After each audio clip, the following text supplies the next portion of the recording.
project.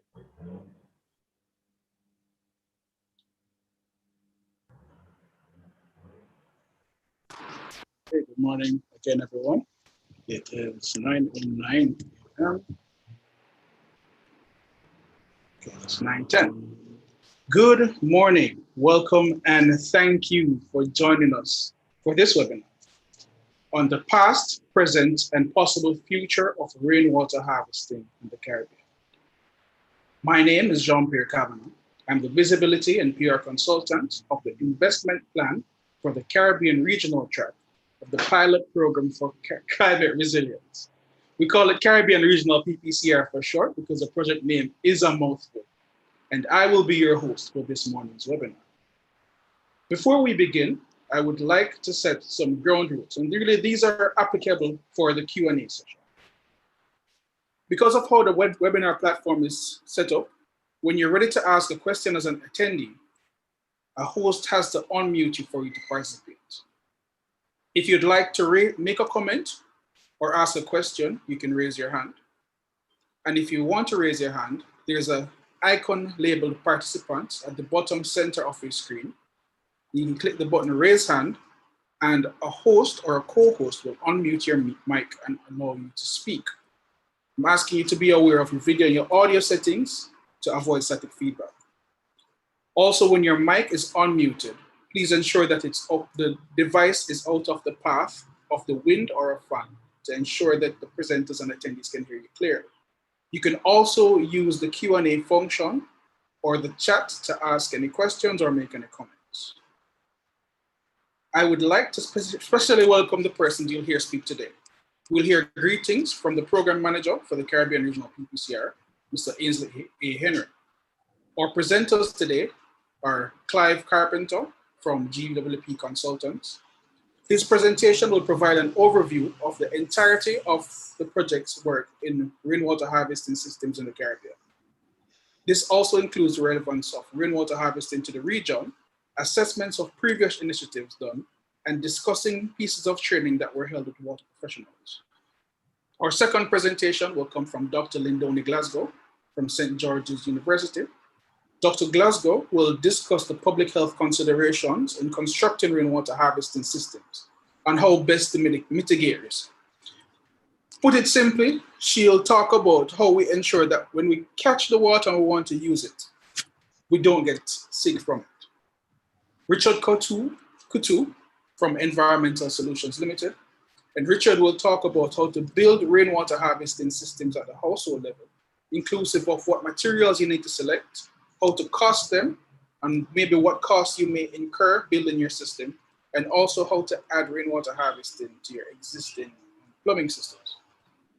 Finally, we have a presentation from J&W Water Project, and that will be Cornelia Walters-Jones and Robert Stevens from Pragma Consultants. Mrs. Walters-Jones and Mr. Stevens will be speaking about the impact and lessons learned in the execution of the J&W Water Project. But before we get into the greetings and presentations, what is a Caribbean Regional PPCR? It's a $10.39 million US dollar project designed to improve regional processes of climate relevant data capture, storage, analysis, access, transfer, and dissemination, and to pilot and scale up innovative climate resilient initiatives. Basically, or to put it simply, the PPCR is laying the groundwork for future climate resilient initiatives. It's executed through the Program Management Unit that falls under University of the West Indies, MONA's Office of Research and Innovation. So sometimes when you hear the project referred to, you may hear PMU, MORI, or PMU-MORI. And there are 6 pilot countries: Dominica, Grenada, Haiti, Jamaica, St. Lucia, and St. Vincent and the Grenadines.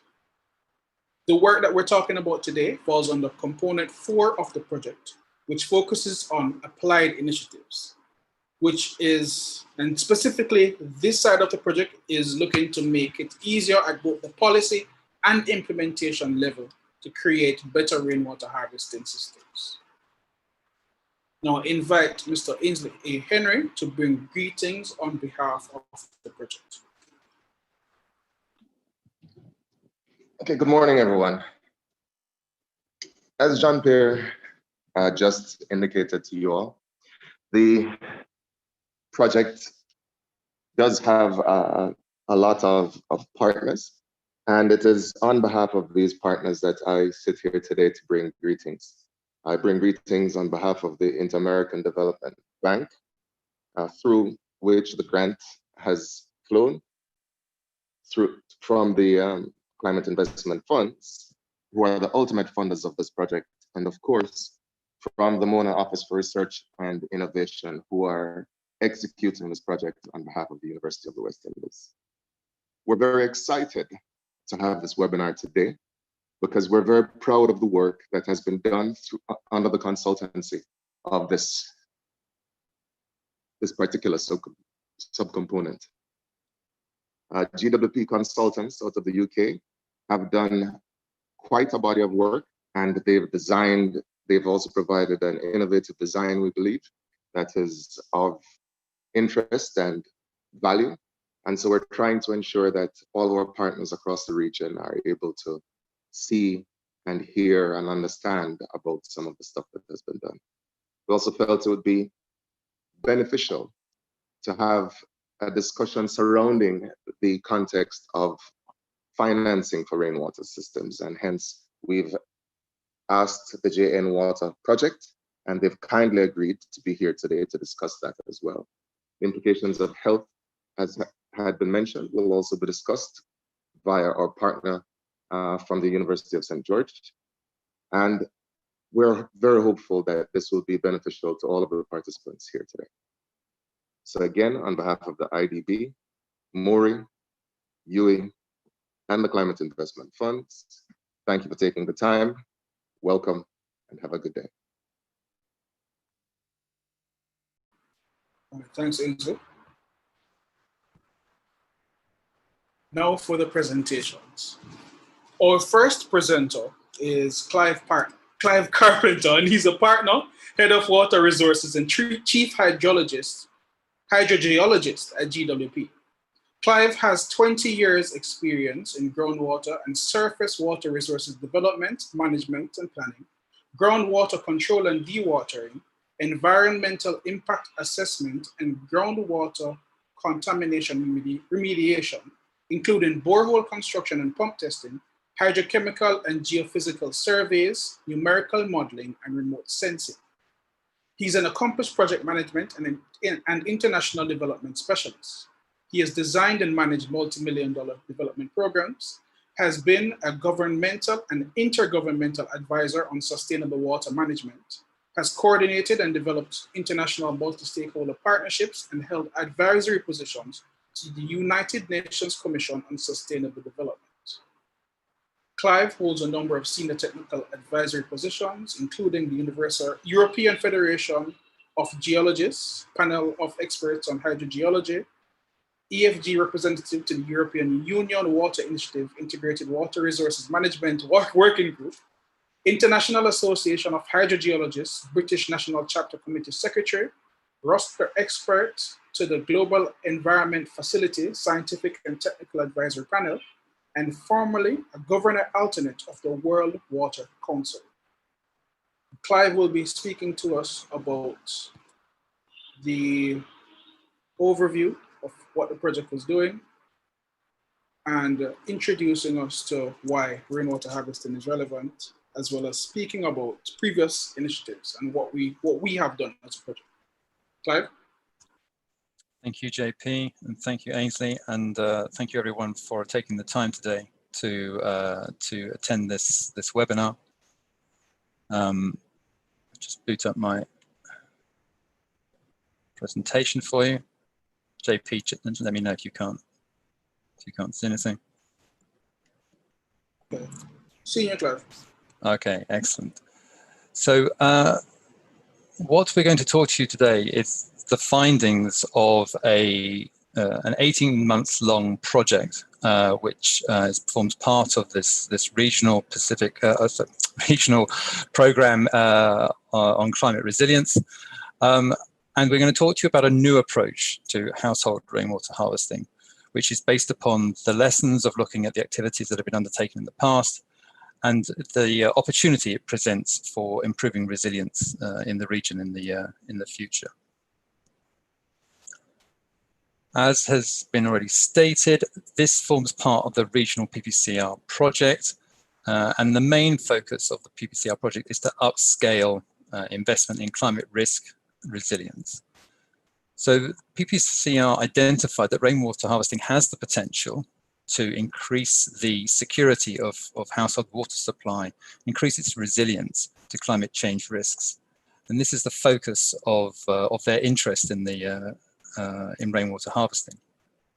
But to look at this, we had to consider the current use of rainwater harvesting in the region, and specifically why it's not used more widely than it is. And then, having understood why rainwater harvesting isn't being used so as much, how we can increase that, is to then look to see how we can then promote its replication across the region as a climate change adaptation measure. When we started off this project, it would be fair to say we didn't necessarily know exactly what the outcomes of it would be. But what we have come up with at the end of this project is a radically different approach to implementing rainwater harvesting. And this is what we want to share with you today. But in order for us to do that, I think it's important for us to explain to you why we believe an alternative approach is necessary and how we came to developing that approach. And then my colleagues, Richard and Lindonne, will then take you through the different elements of this. So in broad terms, the project was looking to investigate the lack of wide-scale rainwater harvesting use in the region. And it looked at many elements of this, and these are on the screen for you at the moment. I'm not going to go through them in detail. However, I would like you to understand that there was a process by which we arrived at this new approach. We looked at water security or insecurity in each of 3 target countries, which were Jamaica, mainland Grenada, and St. Lucia. What caused that insecurity and the distribution of the vulnerability of the water supply systems across the islands. We spent a considerable amount of time looking at current rainwater harvesting practices, the reasons why it was practiced and the reasons why it wasn't. And this was mostly undertaken through a process of household surveys with more than 300 households visited and a detailed questionnaire undertaken with them, designed by social scientists.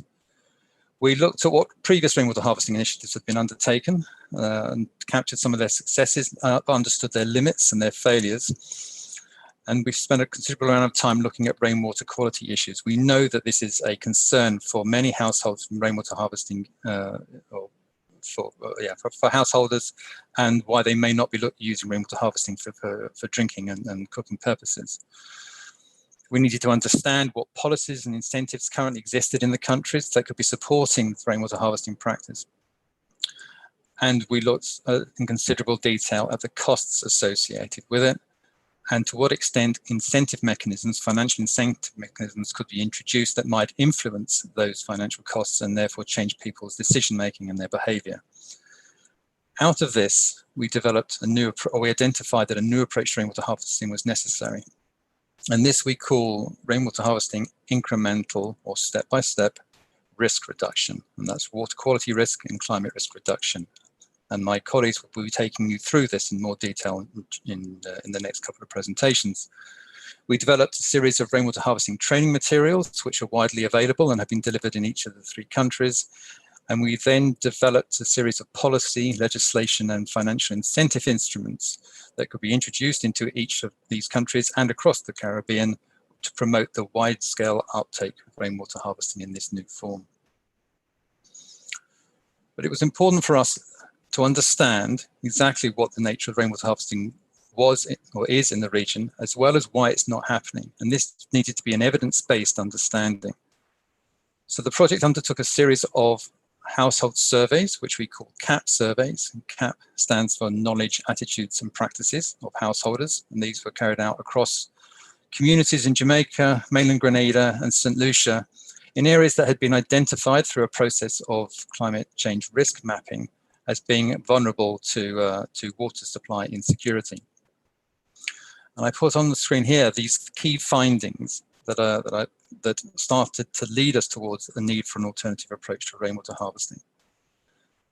Rainwater harvesting is a primary source of water, limited to those areas, or almost entirely limited to those areas which do not have an existing water utility supply.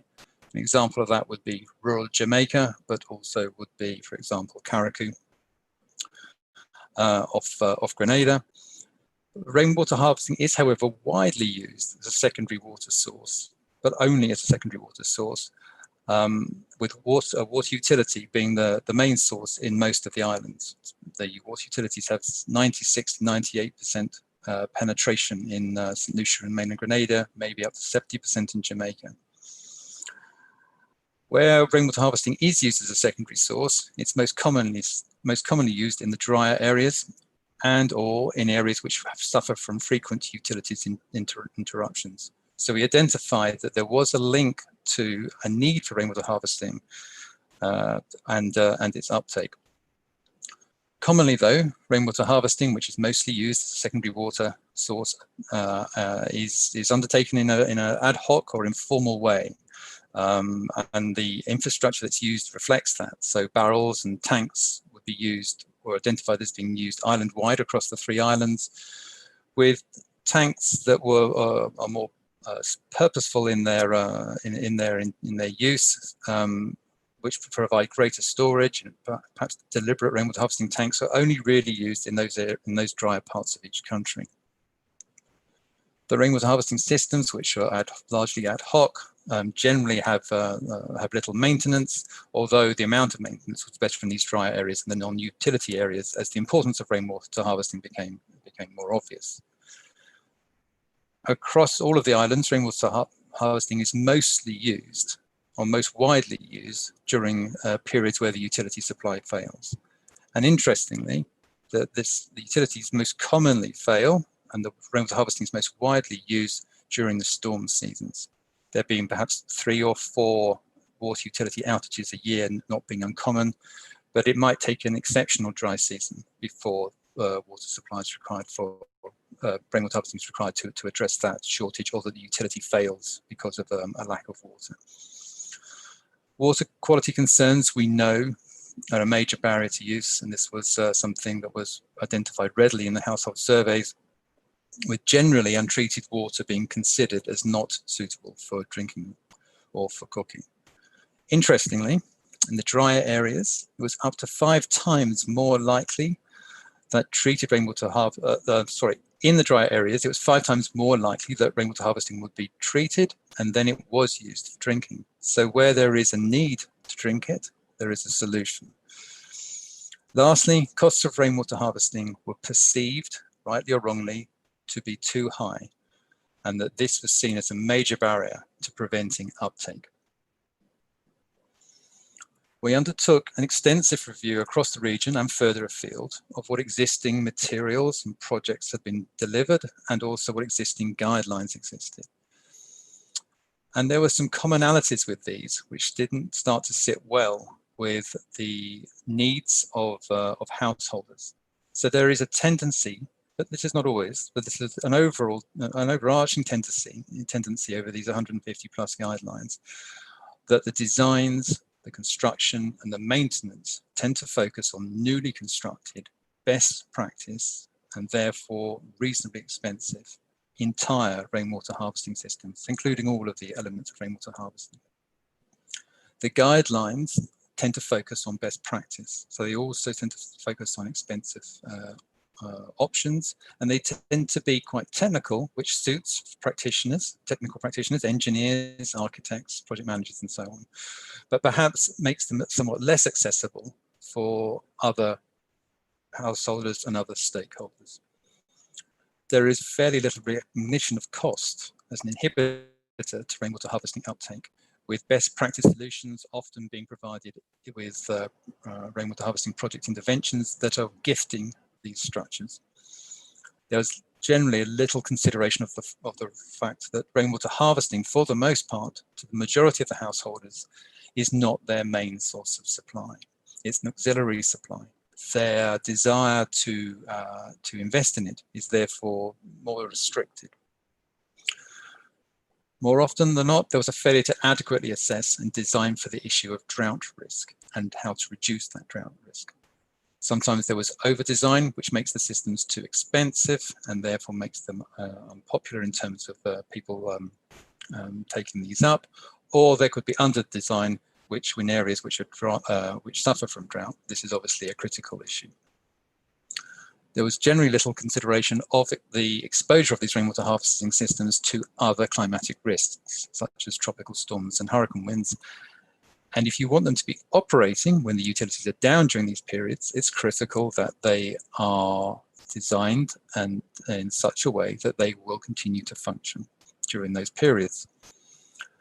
There is little recognition of climate change impacts, by which I don't mean existing climate risks, but how climate risks will change in the future, whether drought periods will get longer, whether rainfall will become more intense. And there was little consideration of gender, which is important when the gender equity of the managing of the house is not always what we might wish it to be. When it came to rainwater harvesting construction projects, they are almost always, and certainly more than 99% of the projects are focused on communal schemes. These are often schools, health clinics, churches, other communal buildings, and as valuable as these are, they don't provide the same lessons that are required for householders to look at improving their own rainwater harvesting. So we saw that there was a critical disconnect between actual household rainwater harvesting and typical communal rainwater harvesting projects. And there's a disconnect between rainwater harvesting householders and the existing rainwater harvesting guidelines and their focus on technical solutions. So these conclusions and these findings led us to a new approach to rainwater harvesting, this idea of incremental, bit by bit risk reduction. So we recognize that most householders are already practicing some kind of rainwater harvesting. They have some kind of system already on their houses. It's usually not used for drinking, and it's usually perhaps undertaken in a low-tech or ad hoc manner. Any new approach must focus on this critical issue of water quality, but it has to do it in an affordable manner that the vast majority or all households can actually afford to tackle this issue. Therefore, we do not and we must not promote or solely promote expensive new entire systems, rainwater harvesting systems, as the only way forward. These are largely unaffordable. And so therefore we have to link household investments, your own household investments in rainwater harvesting, to positive outcomes, and specifically to how those investments at the household level result in improvements in water quality. And we have to focus those household investments into smaller upgrades than just looking at replacing entire systems, because this makes them more affordable. We then have to, so therefore we have to empower you, the householders, to identify how water qualities can be reduced with small investments. This idea of having a step-by-step approach to improving your water quality by having a step-by-step investment in your rainwater harvesting system. This requires you to understand what the water quality risks are in each part of the rainwater harvesting system. We break the rainwater harvesting system down to 4 or 5 elements, and you'll see these later. But then you need to understand how you can reduce these individual risks in different parts of the system, and then identify what small, affordable upgrade measures are required to address each of these risks and to reduce the risk, therefore creating benefits. And so what we realized was that we needed to demonstrate to householders how small investments can have real and tangible water quality benefits to yourselves. And if we provide you with a systematic way to assess the risks across the system, that enables you to then develop your own small household program of risk reduction measures, which you can then implement as and when you find it affordable to do so. I've talked so far almost entirely about water quality, but where quantity becomes an issue, then this also is a risk if quantity is important. And therefore, the issue of water quantity and how that risk is identified and the risk reduction processes which which could be introduced, was also then introduced into the guidelines. And this results in this new approach, which we call rainwater harvesting, incremental risk reduction, as a means to improve your household water security.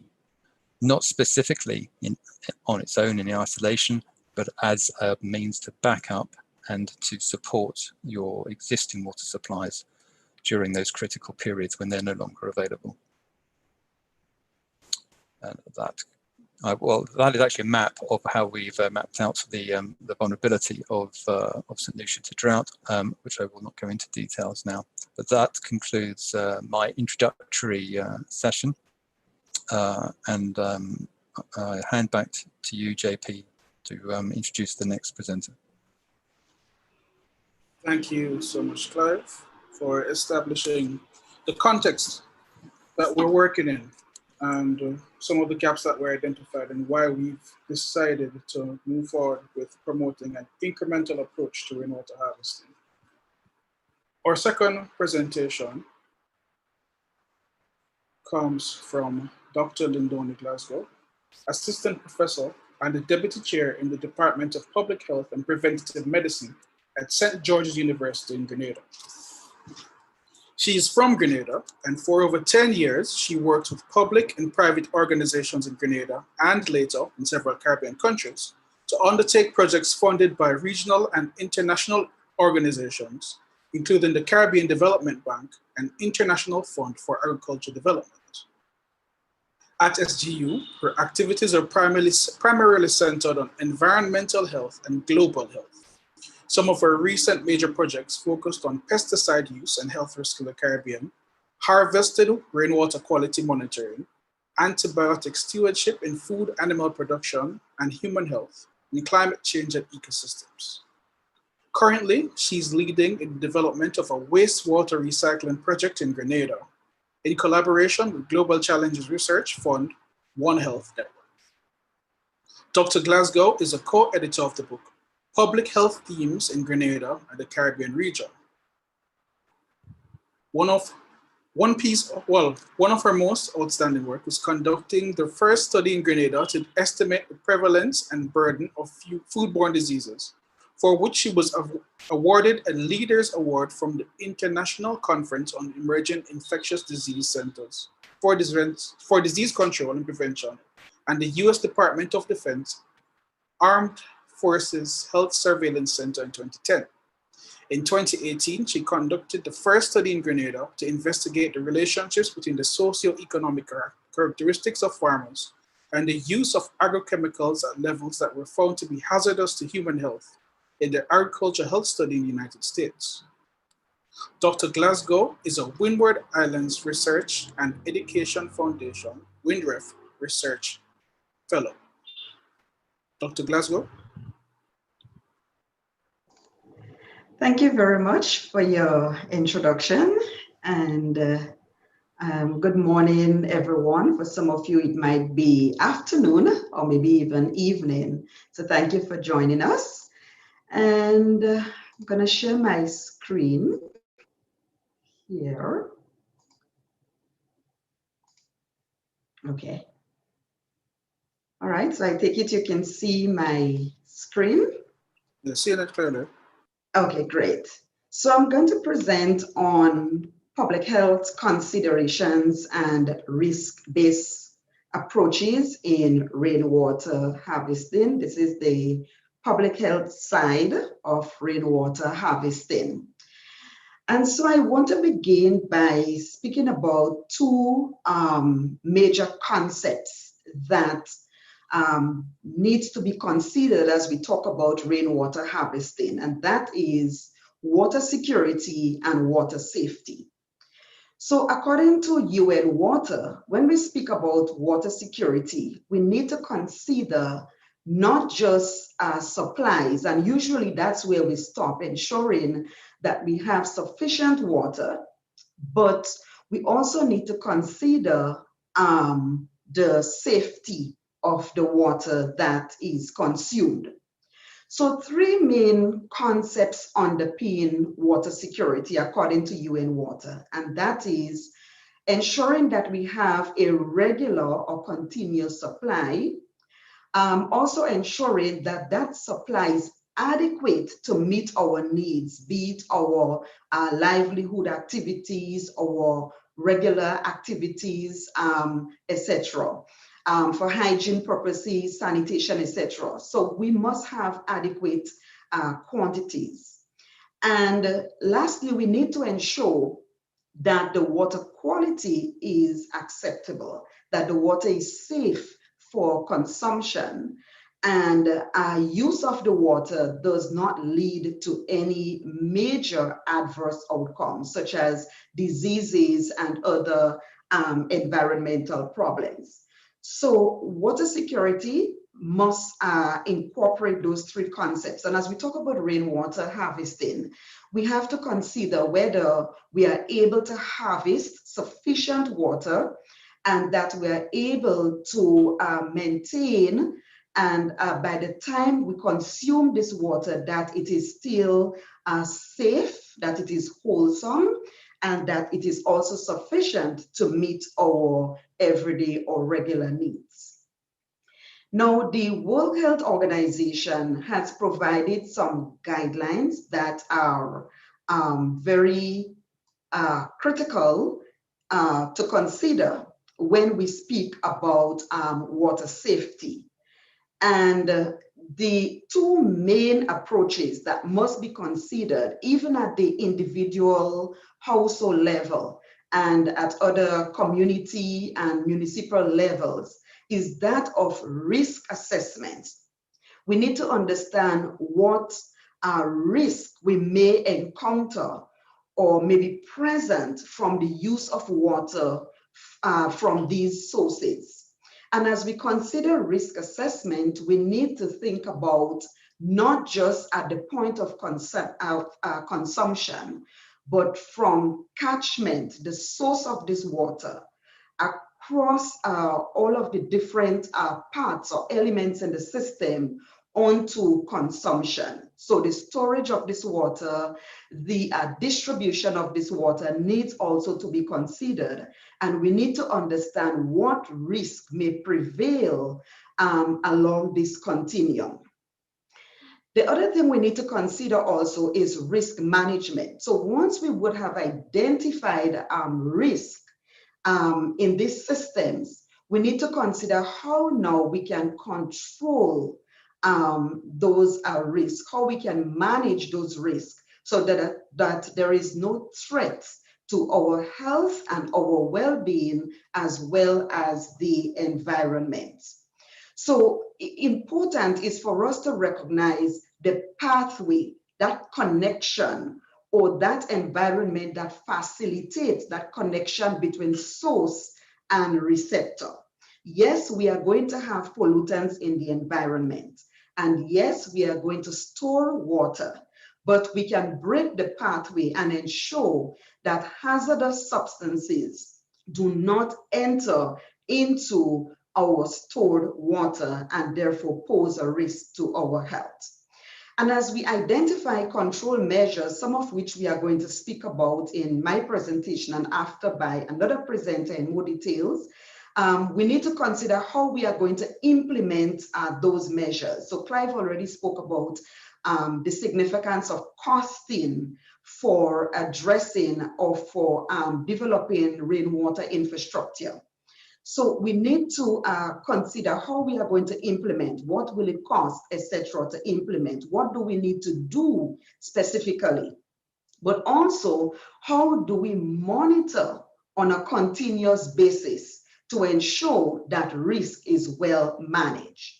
So what we really want to do in the hierarchy of control specific to rainwater harvesting is to eliminate or remove any hazard or ensure that we minimize the opportunities or control the opportunities for hazardous events. So first, let's look at the qualitative approach that is recommended by UNICEF for drinking water safety and security planning. And then we will look at the approach that is also recommended by the World Health Organization. Note that UNICEF's approach is more of a qualitative approach. It does not necessarily involve numerical assessment or ranking or ratings and so, but more of looking at the context and making an expert judgment. Now, this approach by UNICEF, which is focused on drinking water safety and security, is widely applied in some countries already in the Asian area, the Pacific Islands, etc. It combines the concepts of both water safety as well as water security. So it incorporates some of the concepts that are also included in the World Health Organization's water safety plan. It also uses very simple risk identification and risk reduction elements that can be transferred from municipal or community systems to the household level. So it is a very useful tool, and through this project, this document and some of the tenets that that is underpinned in the document are provided to the countries participating in the project. So it is very useful and applicable at the household level. So again, we said the two current concepts here when we talk about safe drinking water would be water security. Safe and adequate supplies would be water security and water safety.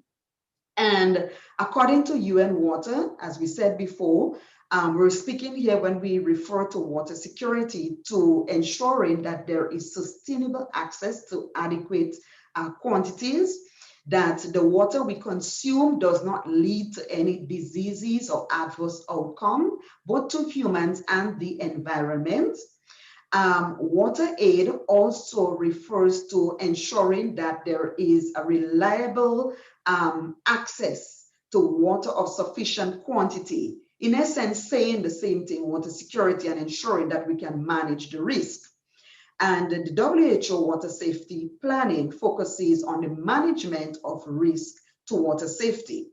Now, this UNICEF approach that we're speaking about combines the water security concepts as well as the water safety concepts.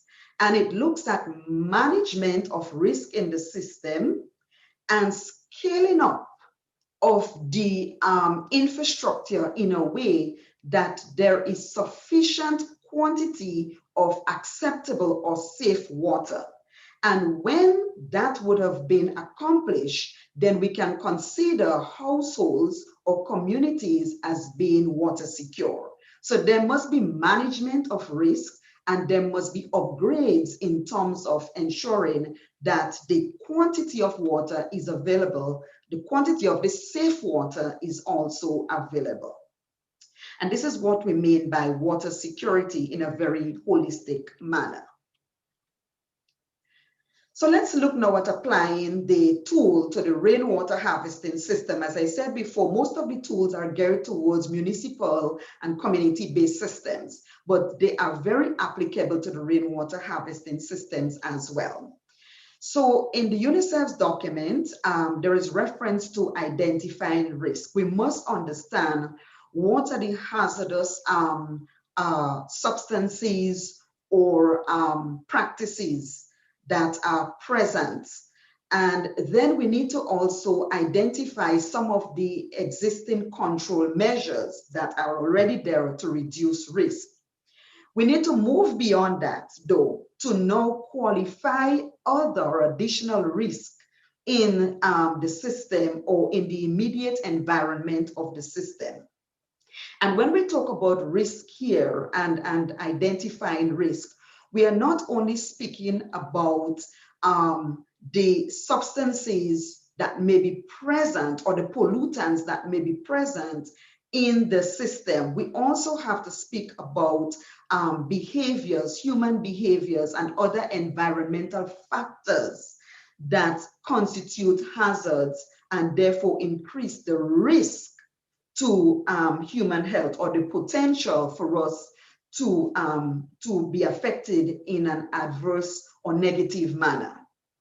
Then we need to identify practical improvement measures, and we're going to speak about that, Richard, next. So here is a very simple chart that can serve as a guide for the householder. It is very user-friendly, very easy to use. And at the point of catchment, the hazard really or mostly has to do with bacterial contamination and chemical pollution or chemical contamination. And bacterial contamination really happens when the area where you're catching the water is not very sanitary. So you may have the roof is not very clean, or you may have gutters that are, clogged, and all sorts of dirt and leaves, etc. may be in there. The tank is not properly covered, so you can have direct access into the tank as well, right? If you have taps that are leaking, you can have infiltration from those sources. Tank that is cracked, you may not see that their tank is cracked, but pollutants from the soil, the environment, may be leaching into your system underground. So it's important to also check that, okay? And the control measures, or the measures that can be applied here, are listed as well. They need to cover the tank and show that you have mesh. And so those are very, very simple measures that can be put into place, but they can have significant impact on improving the quality of your drinking water. Then the first flush system is also important. You do not want to immediately catch and store water from the surface that is exposed to dirt, rodents, etc., because all of that will be washed into your system. So some mechanism, which will be described later, can be used to either manually throw out, if you will, the first set of water, or some other device, mechanical device, can be used to do so. Now, when you speak about risk, it is important for the householder to also be able to qualify the risk as being high, medium, or low. There are some things that the householder can observe and immediately understand the risk associated with that and the significance for health and well-being. In other words, if you notice immediately that you have things like rats, on the roof, etc., and or accessing the roof area, and you know that you can have excreta and urine, etc., in the area, and then that being washed into the system, immediately you may want to classify this as high risk, something that you would need to address immediately. Okay, then there are things that may be less impactful. So those you may want to address as medium, and then there are other things that may not necessarily require, immediate action. They may not be that significant. So the householder needs to understand those factors as well and be able to observe what is happening with their system and qualify the risk. And that is going to inform the actions you need to take immediately. It is important to ensure that your actions are geared towards improving the system and removing, as we said earlier, eliminating those hazardous events or those hazardous situations. So you want to ensure that you clean your roof, that you install covers on your tank, that you have mesh or sieve or something like that to act as a barrier, right, to dirt and debris and other pollutants. You want to install a first flush system, and later on someone else will talk about it, as I said. Repairing cracks, that's very, very important. And this is something we looked at in a small pilot study in Carrico as well. Sometimes you have cracks on your system and householders simply ignore that, not understanding that atmospheric elements such as dirt from the atmosphere blown in wind can enter your cracks And although there are small cracks, some might be larger, they can enter, as well as other pollutants can be leached in, transported by water into your system if it's underground. Okay, you need to ensure that all other leaks and other damage to the infrastructure are also addressed. When it comes to chemicals, however, and I'm not going to go through all of them because that information can be provided to you, but when we speak about chemicals in water, we need to give attention to corroded roof and so.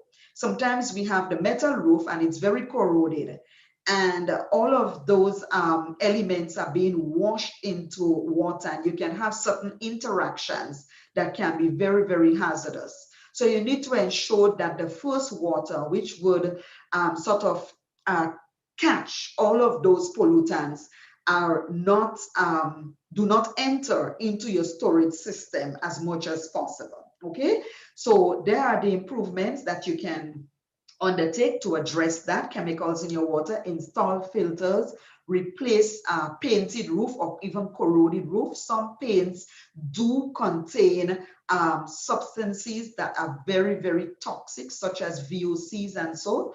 And it is important that you know that, and also be very careful with the kind of paints you may use on roof, because you may be introducing some serious chemicals into your system. You also have to look now at the storage. And again, bacterial contamination is very, very common, as well as chemical pollutants in water that is stored. So you need to ensure that your tanks are covered, mesh and sieve is in place, right? So those pollutants are not easily washed into your system. Install air vents as well, and repair cracks, etc. Now, when we talk about air vents, it is important to have that to allow for the oxygenation of the water. And that helps with maintaining, I would use the term, good taste of the water. Sometimes there is what we call the flat taste of water, and that's because the water is not being oxygenated. So it's important to ensure that you have an air vent so that you can have the exchange of air above your tank. When we talk about bad flow and pressure, we also need to be mindful of that, because you can have evaporation and certain chemicals turning into a gaseous state.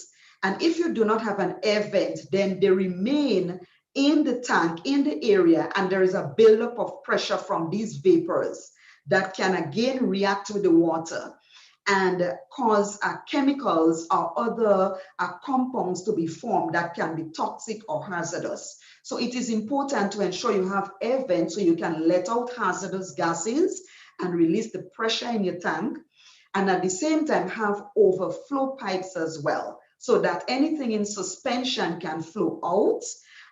You can also ensure that you have a pipe both at the top or bottom, so that any sediments at the bottom can float out, or things in suspension can also be allowed out of the tank. So those things are important to be mindful of when we speak about storage.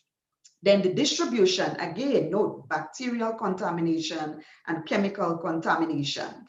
So things like leaks and so needs to be addressed. Ensure that there is proper fencing to act as a barrier for animals. Many people do not recognize that having animals in the immediate compound could be a hazard or a threat to rainwater to, let's say, safe water. Now, when you have animals on the compound and you have excreta and urine in the area, those things can be washed in underground water, especially if you have cracks and so. Then you can have some of those fine particulates, especially during the dry season, being carried by wind, deposited in your catchment area, and then entering your system. Then you can have bacteria like Salmonella, E. coli, etc. enter in your system. And those things contribute to gastrointestinal illnesses. So people may come down with diarrhea and other problems when those things are happening. So it is important to ensure that around your distribution area, around your storage tank, etc., and your catchment area, those are kept very sanitary and very clean. For chemicals, ensure that you do not have corroded pipes, etc., that those are replaced so you do not have those metallic compounds being washed into the water system. And finally, consumption. You want to ensure that water that you are consuming do not have chemicals or do not have bacteria. And here, again, you may use things like chlorine tablets. UV treatment is not it's not something that's applicable to the at the household level, but in other larger systems, they may invest in the equipment or technology for UV treatments. But householders can certainly use chlorine tablets based on recommendation. Boil water, ensure that you use seal containers, and again, for first flush of rainwater. Those are very simple, practical, but yet useful measures that you can put in place. Replace corroded pipes and install treatments and so. So now let's look briefly at the World Health Organization's approach. And this is the one that maybe most persons will use to do risk assessments. We say numbers cannot lie. So most of us as researchers, we tend to use numerical assessments. And usually it's a little bit more convincing, but you can use either of the methods. So here, this method by the World Health Organization seeks to do similar to UNICEF, identify the hazards and risks, and helps in determining what measures need to be put in place. And importantly, it helps to prioritize risk. The things that are most harmful, you want to ensure that those are addressed as soon as possible. So here is how it works. You look at really two factors. Risk has to do with the likelihood of something occurring that is going to harm you and the consequence of that particular situation. How bad it's going to harm you, how much harm it's going to do. So the likelihood and how bad the consequence will be. So you see here on one, this is a 2x2 table or in this matrix. You have numbers to represent the different levels of likelihood and consequence. The most significant consequence is represented by the highest number 5. You see here, it can be insignificant up to catastrophic. Catastrophic is when you can have illness and death occurring as a consequence of the hazard or being exposed to the hazard. And here you notice that you have also numerical values or numbers representing the likelihood of occurrence. So if it's going to happen very regular, meaning once a day, every day, this thing is happening, you may use a rating here of 5, that's a max, and down to 1, which means it happens very infrequent. So when you consider the situation, for example, you may have rats in the catchment area, accessing the catchment area. So you maybe every night, every day that is happening because they live there. So you may say this is going to be a 5 in terms of the likelihood of frequency because it's happening very regular. But you know also that rats can deposit in the excreta or urine microorganisms and so that can lead to very catastrophic outcomes or results, right? Leptospirosis, etc. So what you would note here is this would be a 5 as well, and you'll multiply 5 by 5, then you get 25. Now, any number or ranking that is higher than 15 would be considered a very high risk situation. And those you may want to address urgently, okay? So you multiply the number here that you rate in terms of the likelihood by the severity, and you'll get a number. If it's less than 6, you would say that's a low risk event. If it's 6 to 9, medium, 10 to 15 high, and greater than 15 high, as I just demonstrated. So you may, as the householder, want to know what are some of the things and how that I should look out for, and how can I rate those. So fine dust particles, we have that every day. Moving vehicles, you know, just dust from the environment, particulates, it's there in the environment, and they will enter the system. So they may have little or no impact, okay? Little or no, and I say may, because dust particulates can also have chemicals and so bonded to that, and can act as a transport to carry things into your system. Minor, here I have some things, for example, ineffective plumbing that occasionally causes a problem. You might put that as minor, so that might earn a 2.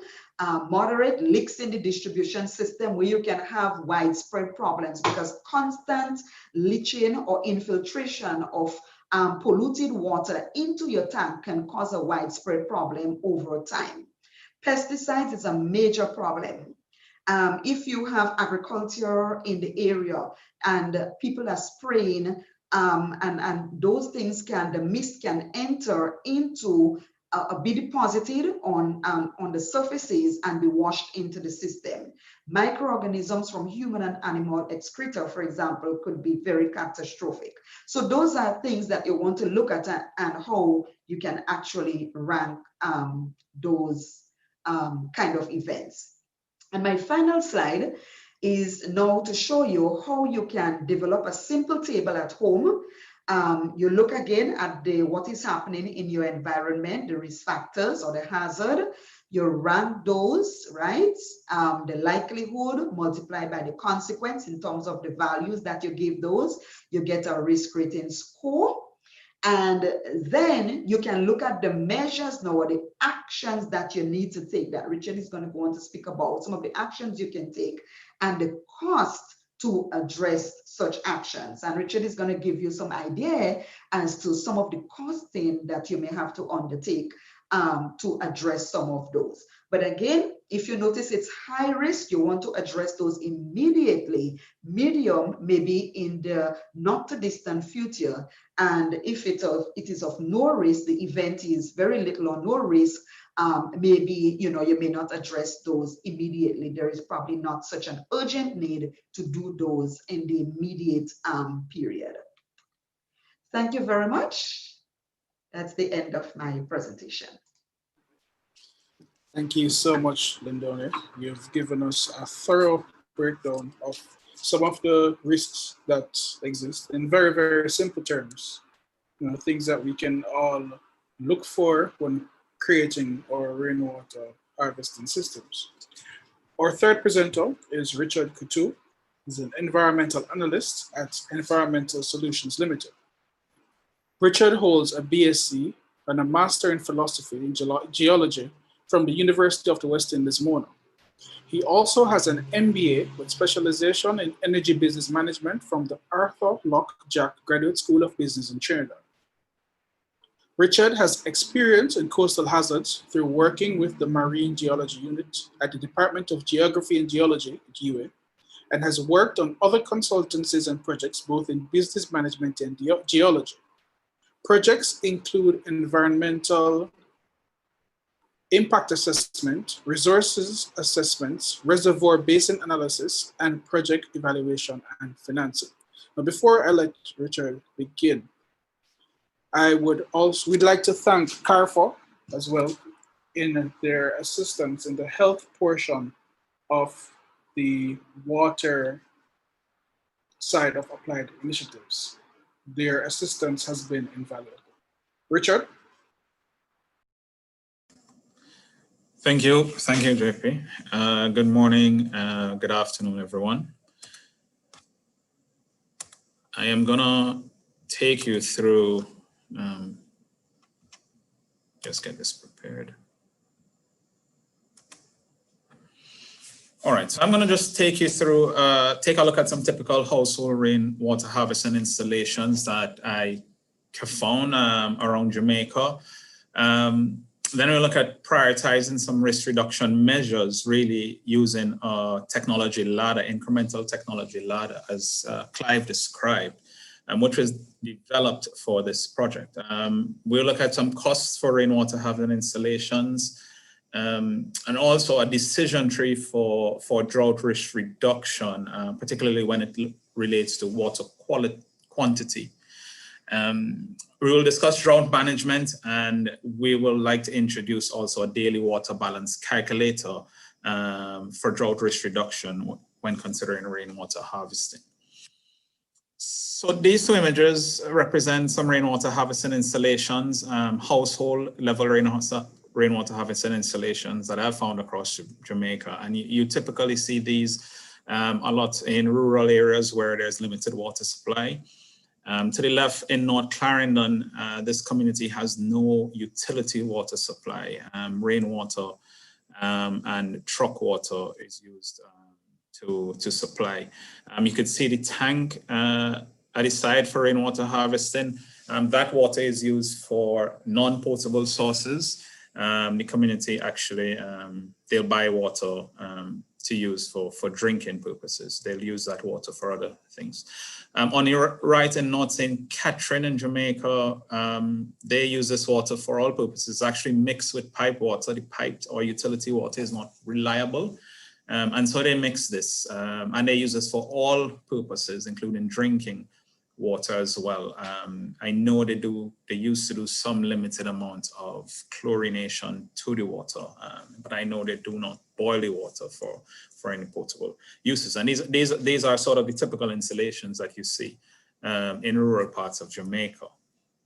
Of course, you will notice they are pretty straightforward without any things like first flush diverters in them as well. So there is consideration for water quality issues with these types of installations.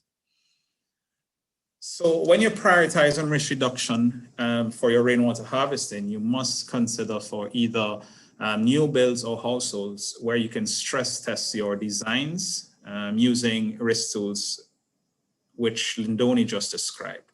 And from this, you could then decide what risk reduction measures you can include in your design.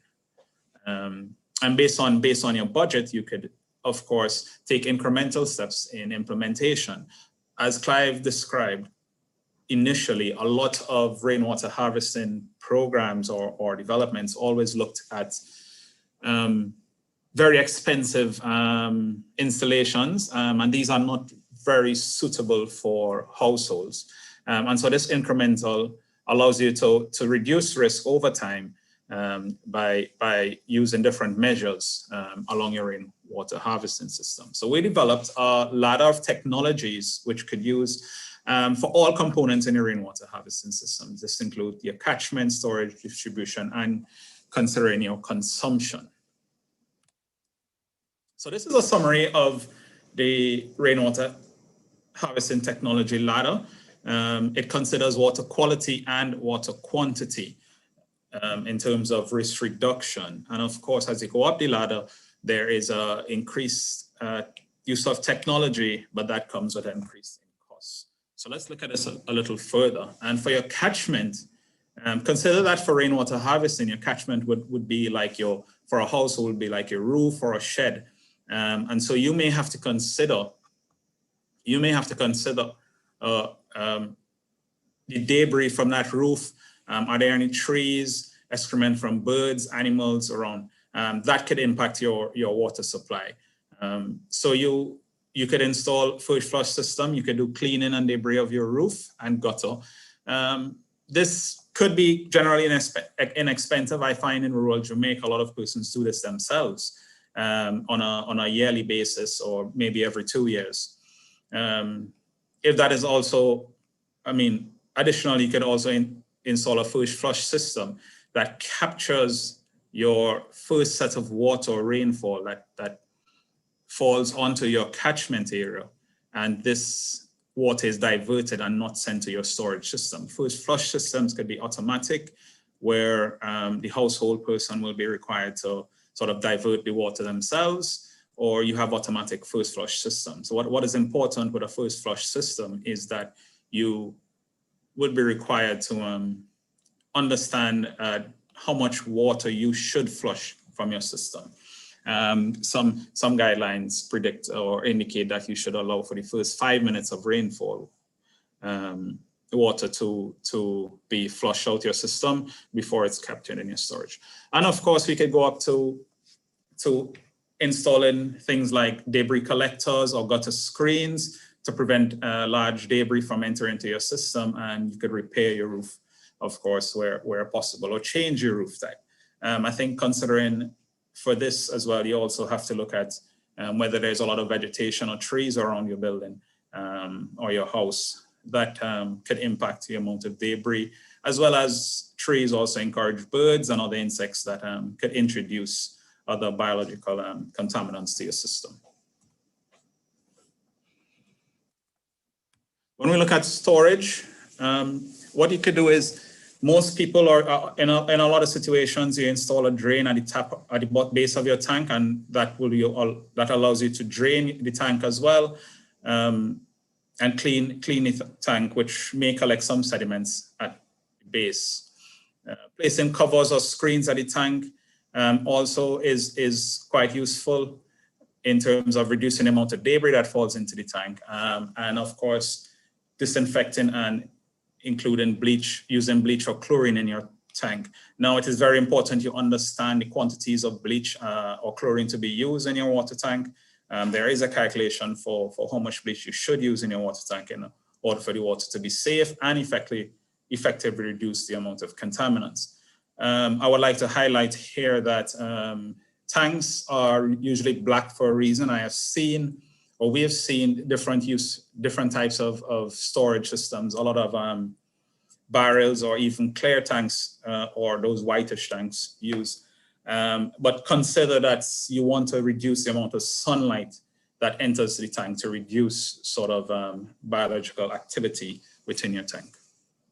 Now, the costs I've included here may range depending on your jurisdiction.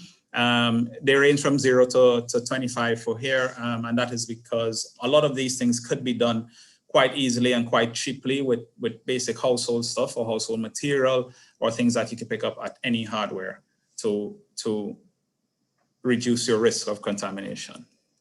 In the distribution system, of course, the main risk reduction will be to ensure that you don't have any leaks. And you can protect your distribution system, particularly outlet tap and your distribution tap to your network to house.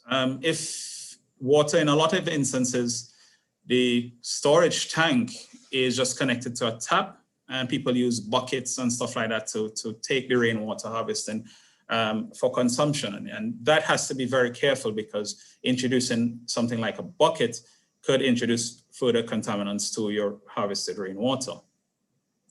So sometimes you could install pump systems.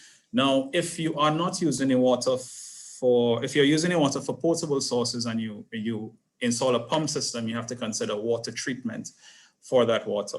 If it is not being used for potable systems, then you may have to consider dual plumbing for your house, which gets very expensive. So considering your distribution system, again, you have to consider what is your use for the rainwater. In terms of water consumption, generally, untreated rainwater should not be used for potable uses. So consider that if you're collecting rainwater, that unless you intend to have some sort of treatment, you should not use it for any potable uses. The simple way to treat rainwater is by boiling it. Of course, there is no capital cost associated with boiling rainwater. There may be operational costs in terms of gas and stuff, electricity to boil the water. Also be aware that the water has to be boiled for at least 5 minutes at 100 degrees Celsius in order to kill pathogens. You could also introduce disinfection with chlorine using household bleach or chlorine tablets. And that has to be done on a regular basis. You will also require to conduct tests to ensure that the chlorine levels are not too high or too low in your water. So there are some associated costs with that. There are different filtration systems that could be installed. These include carbon or sediment systems, and that will allow for the removal of other contaminants and chemicals in the water. And then you have the more expensive water treatment systems, disinfection with UV or reverse osmosis systems. On a household level, these get really expensive to install and maintain. And of course, if you have a utility supply of water, using such systems as UV and reverse osmosis gets too expensive for household use. And of course, these sort of systems should only be considered in areas where you have no other choice but to use rainwater harvesting. Some of these systems can have to be used in combination. So depending on your harvested rainwater and your environment, you may have to use sediment filter, charcoal filter, or carbon filter, as well as UV system, or you can use a reverse osmosis system. Again, when we look at water quantity, in terms of catchment, the only really way to increase your catchment for water is for rainwater harvesting is to increase your roof area or increase the amount of area gutted. Of course, you could do repairs to your guttering and your pipes to ensure that there is no leaks from your catchment to your storage system, therefore increasing your water capture. For storage, you have to increase water. The most expensive thing to do is increase your water tank or water storage. And that cost really varies if you are really trying to capture large amounts of water. As Lindonians indicated, you have to look for leaks in your tank. Some tanks, even black tanks, tend to develop leaks, as well as more larger cistern. And so you have to understand or do inspections to understand your risk associated with your storage tanks. One thing we'll look at later on is for water quality is how do you increase your tank bank or your tank storage based on your water requirements or water needs. Other improvement options for water distribution to improve water quantity is consider uses for the water, especially during dry periods. What would you use your rainwater for? Should you use it for potable uses or non-potable uses? Should you use it only where required in terms of sanitation and cleaning, or could you use it for other purposes such as watering lawns? And so you have to consider your environment and what you would be using your water for. We found that a lot of people who actually collect rainwater are very good at rationing water, especially when there is no utility supply. So of course, your water use is also considered. You can also reduce your water consumption and wastage through reduction of leaks, as well as the use of more water efficient faucets and fixtures in your households. And of course, this is one of the more expensive, but it's quite easily to do on a household level. And a lot of these products are available across Jamaica as well. So, cost of rainwater harvesting systems, of course, implementing a small rainwater harvesting system is not really expensive, as you do have your catchment, and your largest cost associated with rainwater harvesting is your storage or the storage for your water. If you are looking at 5-gallon drums, 55-gallon drums, those are the smallest sort of blue drums, generally inexpensive, but when you get into larger water storage options, those can become considerably expensive. In most cases, if you have a house, you would have a roof and you would have suitable guttering and downpipes. It's not usually expensive. However, to reduce your risk, you can take small measures to include things like mesh on top of your tank to collect debris, your first flush system, and so on. One of the things to consider is that if you're want to increase water quality and water quantity and drought is an issue, the first priority you should have is to maximize catchment area and also to ensure you have sufficient storage to meet that demand. Basically, you cannot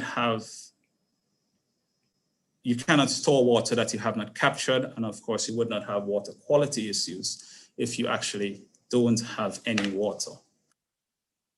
So I want to look at rainwater harvesting decision tree for drought risk reduction. And this indicates where you should consider rainwater harvesting based on your sources of water. So if you're connected to a pipe water supply, it indicates that rainwater is useful as a secondary source, particularly for providing water during utility outages. It may be cost effective to use rainwater for non-potable uses during outages and use bottled water for drinking for short periods. And that is if you have a utility water supply. It is generally too expensive for you to install systems for rainwater harvesting treatment compared to your utility water supply. And so in these cases, your harvested rainwater should actually just act as a secondary supply to supplement your utility water supply and should not really be considered as for your primary water supply, as the treatment cost of that water becomes expensive if you want to use it for potable uses. If you are not connected to a piped water supply, you will have to ask yourself, do you have access to any other reliable water supply? And that is things like spring, wells, or boreholes. A lot of times in rural Jamaica, a lot of people use spring or river water as their source of water supply. And in these cases, rainwater is useful, again, for a secondary source, not cost effective to use rainwater for drinking, and it should be considered dual plumbing systems with rainwater for flushing and non-potable uses. Again, if you have other source of good quality water, again, rainwater should not be considered used as potable sources and should be used as other sources or as supplement supply. Is it possible to obtain drinking water tank deliveries to your property? If yes, then rainwater is useful as a primary source, but tank sizing for storage through all droughts will not be cost effective. That indicates that if you could get water delivered through a water truck to your property, then rainwater harvesting should actually be your primary source, because it has, in general, our analysis has indicated that buying water for delivery is actually more expensive than treating harvested or collected rainwater for primary use. However, this will be dependent on the amount of water you could buy, or with your reduction in purchases of water would depend on the water consumption and the size of your storage tank. If tanks are sized for the average year, deliveries will be required every other year on average. Rainwater systems need to be well maintained and clean, so not to contaminate delivered water. And that is if in cases where you're using the same storage system for your rainwater and your delivered water. Where you do not have a supply of tank water or deliveries to your property, then rainwater is the only possible primary source of water for non-potable and potable use. And in these cases, tank size is very important in ensuring resilience during times of drought. And so in those cases, you have to consider drought management. Water level monitoring is useful to increase drought resilience. Water level monitoring can be through visual inspection or by installation of water level gauge in your tanks. Understanding available storage is useful for households to start demand management practices when water levels are depleting. Meteorological forecasts should be checked to augment water level monitoring and demand management practices. It is important that those households or communities reliant on rainwater harvesting get good meteorological forecasting and timely drought watch and drought warning alerts are issued. And that is important in terms of understanding your water use and when water may or may not be available. What I would like to introduce here is the daily water balance calculator for tank sizing. And what we have found is that in a lot of jurisdictions, particularly in Jamaica, rainwater harvesting is done on a sort of a ad hoc basis when it comes to storage or call it water, the amount of tanks used or the amount of water you would collect and use. A lot of time it is based on just the amount of finances available, or in a lot of instances, it is based on the space available for use of your water tank or your water storage.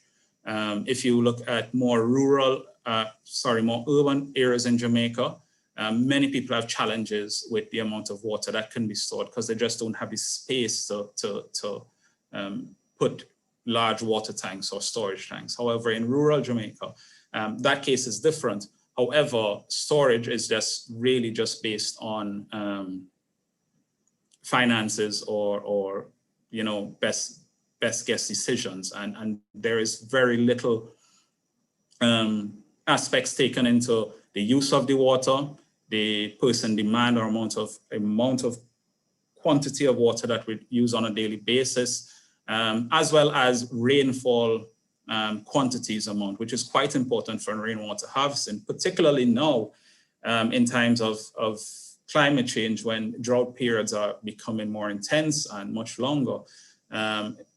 You don't want to install rainwater harvesting systems and then your storage tanks are sit down empty for half of the year or for the majority of the time because you have not done the correct calculations to determine, you know, how much water you can collect and what is the best storage.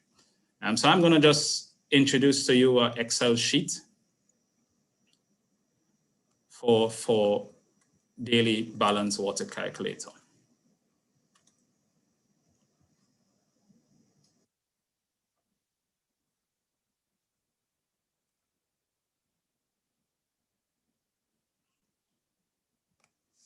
So this rainwater harvesting daily water balance calculator was developed by GWP and Clive's team in the UK.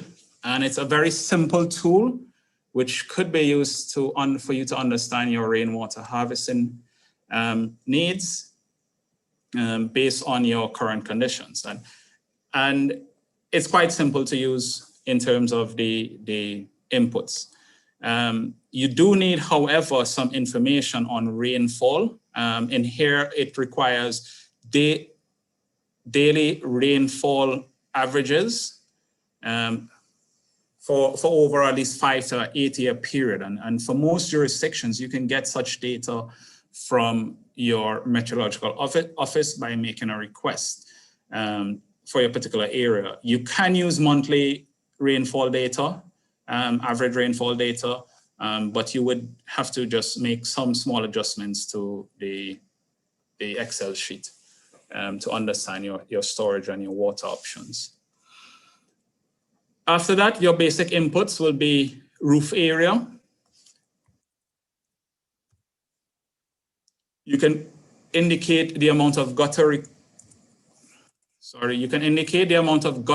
required.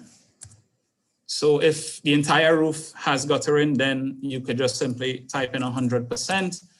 You can also calculate your roof area from a simple calculation by walking around the house and doing some rough measurements on your roof area. Of course, roof area is calculated by the length of the roof, by the width of the roof. Again, at this point, the pitch of the roof or the type of roof is not really required. It's just really the area of the roof. If all the roof has guttering, then you simply put in 100%. Sometimes only one side of the roof is guttered or two sides of the roof is guttered, depending on what it is. And then you put in that information.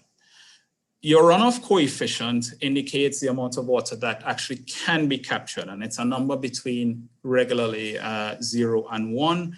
However, for rainwater off a roof, that figure generally ranges between 0.7 and 0.95. If you want to be quite conservative, you could use the lower end of that margin. And that is because the reason why we use a runoff coefficient is because not 100% of the water that falls on your roof will be collected. Some water is actually lost due to splashing, some water may retain on the roof. as well. Some water may be lost by wind and stuff like that. So not all the water that falls on your roof will be collected, and so you have to enter a runoff coefficient. Then you consider entering the tank volume, and this is how much storage capacity you have. So if you have one, say, regular black tank, which is about 800 US gallons, you could indicate that information. And then you can indicate against, of course, person demand per house. Generally, we use about 50, each person uses about 50 imperial gallons of water per day, and the amount of persons in that household. And by entering this information, I could get data on my rainwater use, and this tells me actually how many days or my reliability of supply. So based on this assessment and this configuration, I indicates that 68.8% of the days my tank will be empty. So if you install a rainwater harvesting system, you can understand here that 68.8% of your days that your tank is empty, and that is based on the rainfall pattern for the area you are living in. Only 31.2% of the days your percent demand will be met, and 5% of the days your tanks will be full. And that is throughout, of course, a year period.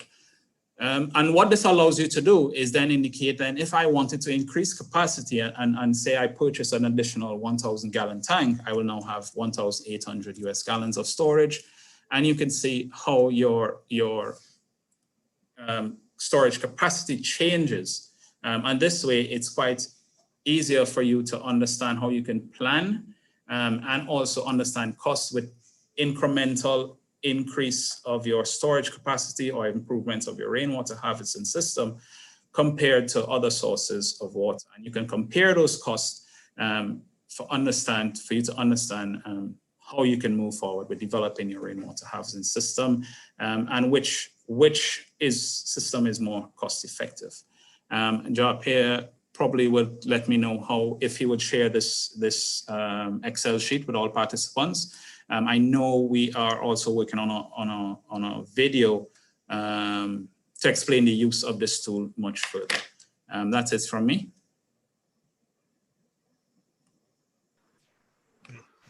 Thank you so much, Richard. Yes, to confirm, I will be sharing the calculator with all the attendees, so you'll all get the Excel spreadsheet. We're also in the process of finalizing the video. So once that is ready, we'll also share it with all the persons who have signed up for this webinar. In addition to my thanking of CARF, I'd also want to thank them for their assistance in the health portion of applied initiatives. Now, our next presentation, our final presentation, will come from the JN Water Project. Presenters from the JN Water Project are Cornelia Walters-Jones and Robert Stevens. Cornelia is a project manager for the JN Foundation Water Project Jamaica. She started her journey of improving people's lives and experiences about 2 decades ago. Being able to positively impact community, the lives of Jamaicans and those within the region is of paramount importance and drives her growth, spreading the theme of innovation across business and society to create value and experiences in the lives of all. She brings to the table knowledge and experience in project management, international trade and customs procedures, design and execution of marketing campaigns, awareness campaign creation, and management. She has 10 years international experiences, particularly in Mexico, where she lived and studied. Now, Robert is the president of Pragma Consultants Limited, a Jamaican management consulting firm focusing on sustainable project development. He has over 40 years senior management, project development, and consulting experience in Jamaica, Jordan, Ghana, Nigeria, and the Caribbean, and created the Rainwater Harvesting and Greywater Recycling course on behalf of the JN Foundation /IADB. He's a consultant to the JN Foundation, chairman of the Jamaica Protected Areas Trust, and a director of Jamaica Conservation Development Trust, an NGO which manages the Blue and John Crow Mountain National Park. He's also director of Port Royal Development Company and Decor and Dash Limited. He has been the Deputy General Manager of Subsidiary Management and Revenue Generation at the Urban Development Corporation, a Senior Vice President of the Port Authority of Jamaica, World Bank Tourism Consultant in Jordan, and Director of Tourism for Jamaica. He was also the General Manager of Clarendon Alumina Production Limited, where he managed the opening of the Hall alumina plant in Jamaica after it was closed by alcohol in 1985. All right, so Rainwater Project team, you're up.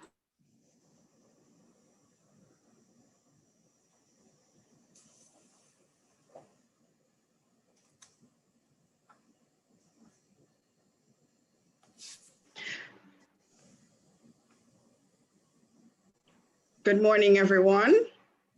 All right, before we, this presentation, we're going to talk about lessons learned, but we're going to get into just a little bit about what the water project is, what we have been doing, and then Robert will get into the lessons learned.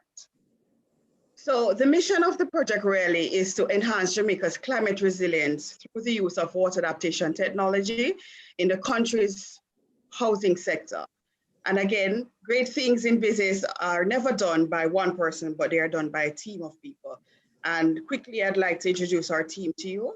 Ms. Undika Barrett-Scott is the GM, the General Manager of the JN Foundation. Myself, I'm the Project Manager of the Water Project. And we have Robert Stevens, our Project Consultant, as well as Omar White, our Admin and Finance Officer.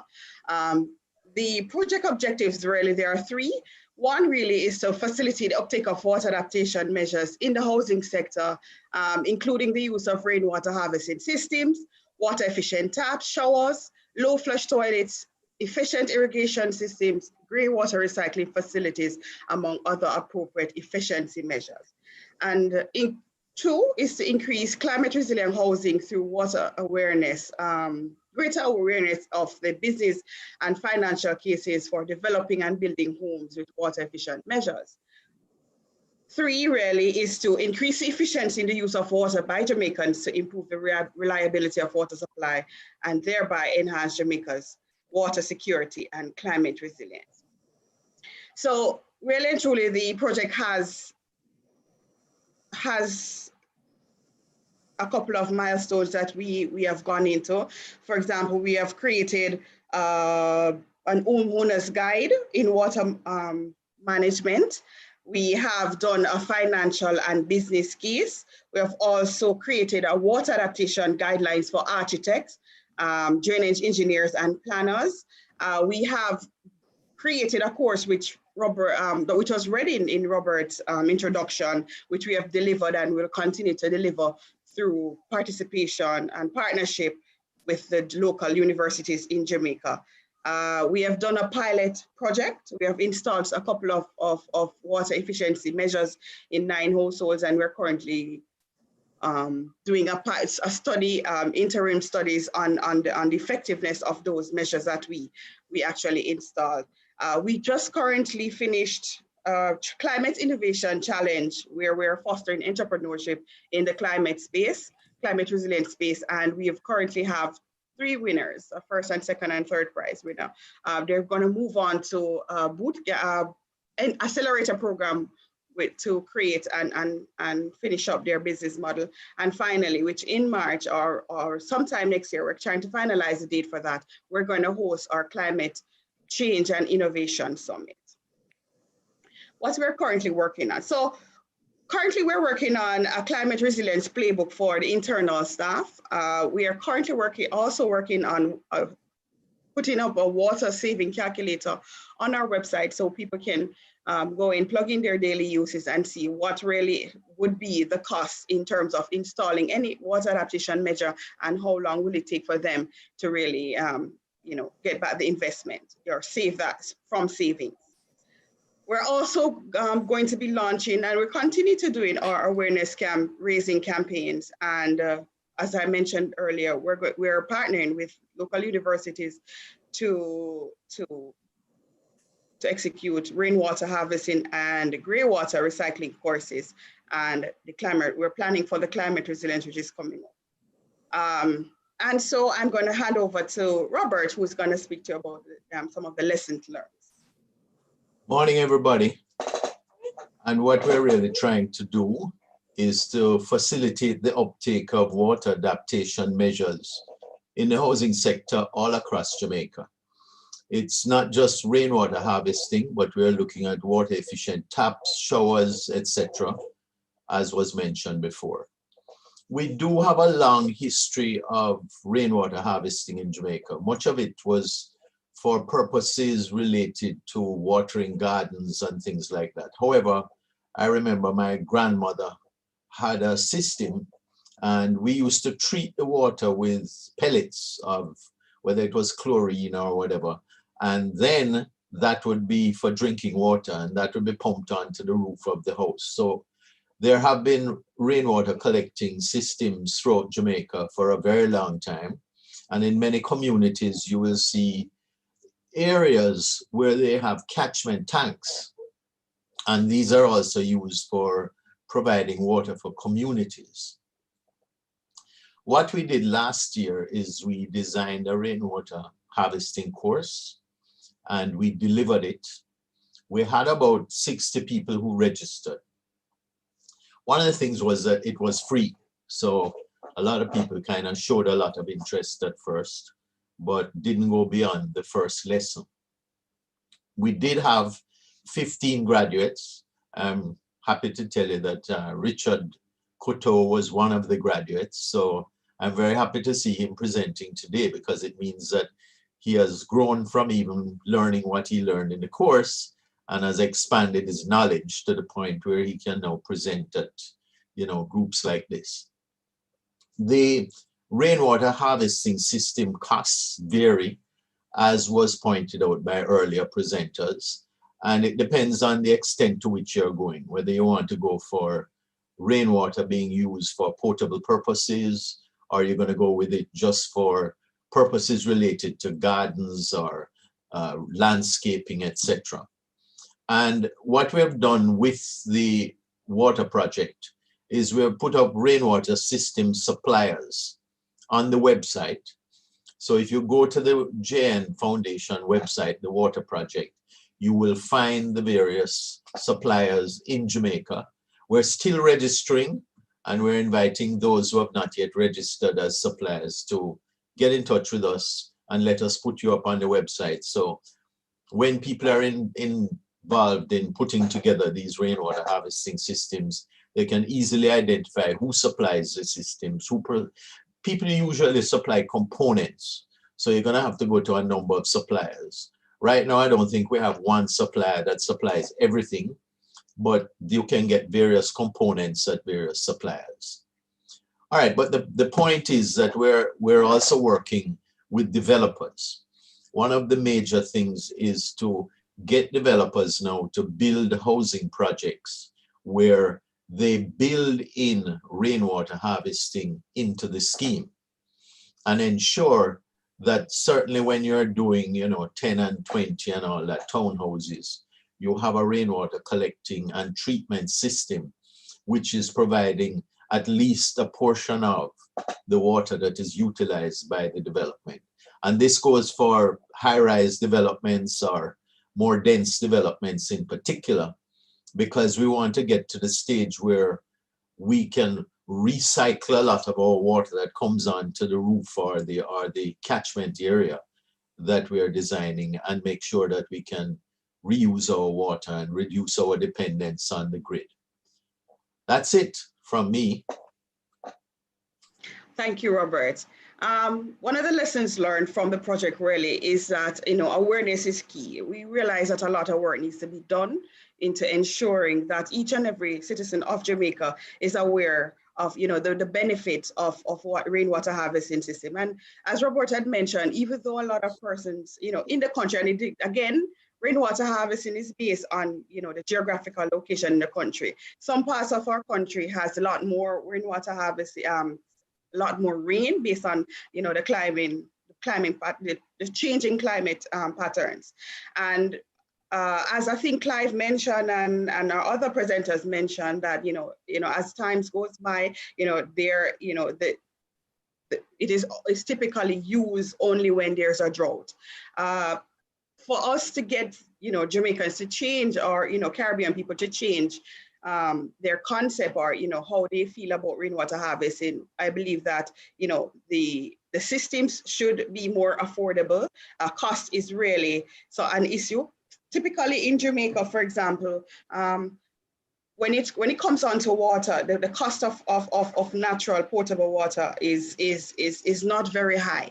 And so, the eagerness to jump on to a rainwater harvest system was not be from a cost perspective, because National Water Commission's pricing on water is not very high. We realize though that when it comes on to electricity, for example, the interest is there. There's an eagerness for people to install, solar systems and all of that lovely stuff. So we have to work on, the importance of educating our people really why rainwater harvesting is important. It's not only from a cost benefit, but also from, trying to conserve underwater, to let it, use when rainwater harvesting, and those that we have from our sources, we need to conserve on those.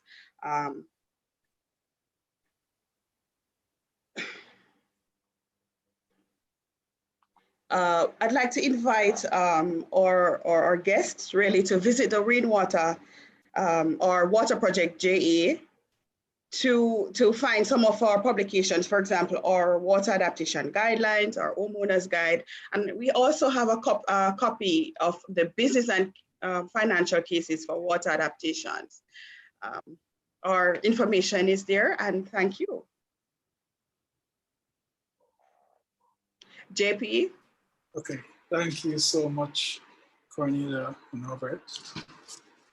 All right, so that brings us to the end of the presentations. Now, I do have a few questions, but I would also like to invite our attendees to pose your questions now. You can either use the Q&A function that's at the bottom of your screen, or you can raise your hand and you'll be acknowledged and allowed to talk. As we've been getting questions throughout the webinar, so I do assume that there are some more questions.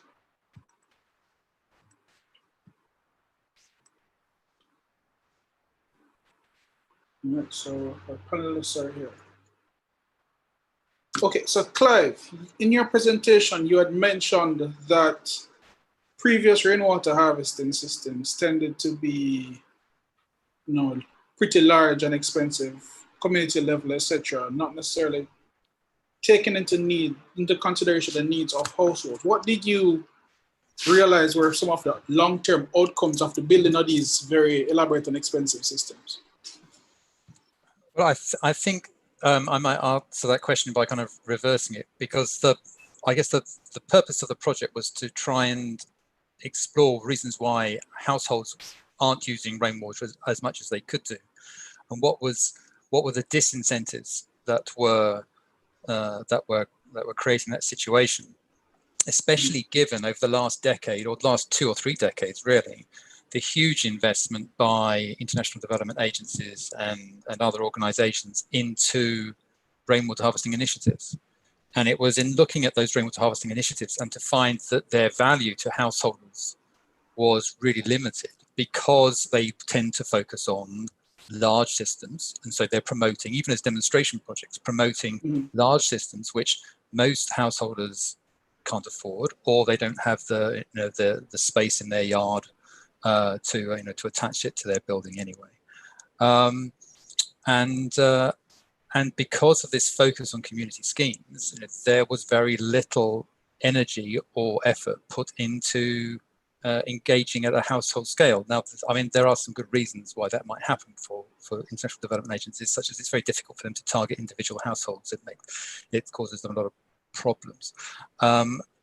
But the disconnect between all of this effort that goes into these big communal schemes and how both the lessons of those schemes, which is that they're expensive and you have to run them with lots of other people, which don't work for householders, but also the lack of relevance to a householder meant that the contribution that these big communal rainwater harvesting initiatives would have on encouraging a household rainwater harvesting was minimal, if anything at all. And it's not, so what we weren't saying that communal systems are bad. What we're saying is communal systems have a role to play, and they have a very useful role to play as a backup system, actually, for when your small household system fails, especially if you're wholly reliant on rainwater harvesting. And examples in Carricou and rural Jamaica exist of exactly that situation, where when the householders' rainwater tanks fail, they'll go to communal schemes. So there is good value to that. But by focusing entirely on that, the interventions of the last 20 years have done nothing to promote the role of rainwater harvesting, often as a secondary source, often as a non-possible source to households. So now we find ourselves in a situation where water utilities, despite their very best efforts, are still going to be vulnerable to these massive climatic hazards. Then these households are suddenly without water for several days or several weeks. And at the moment, in many cases, there are alternatives to go and buy expensive bottled water. So what we wanted to do was just to look at, like, what are the real costs of an alternative to the utility when the utility is down. When the utility is up, it will always be the most cost-effective way of getting water to you. But when it's down, how many days of how many outages over how many years does it take before you spent so much money on bottled water that actually, if you'd invested a little bit in your rainwater harvesting, then actually you would have recovered that. Or it could be that that actually it just minimizes the amount of bottled water that you use.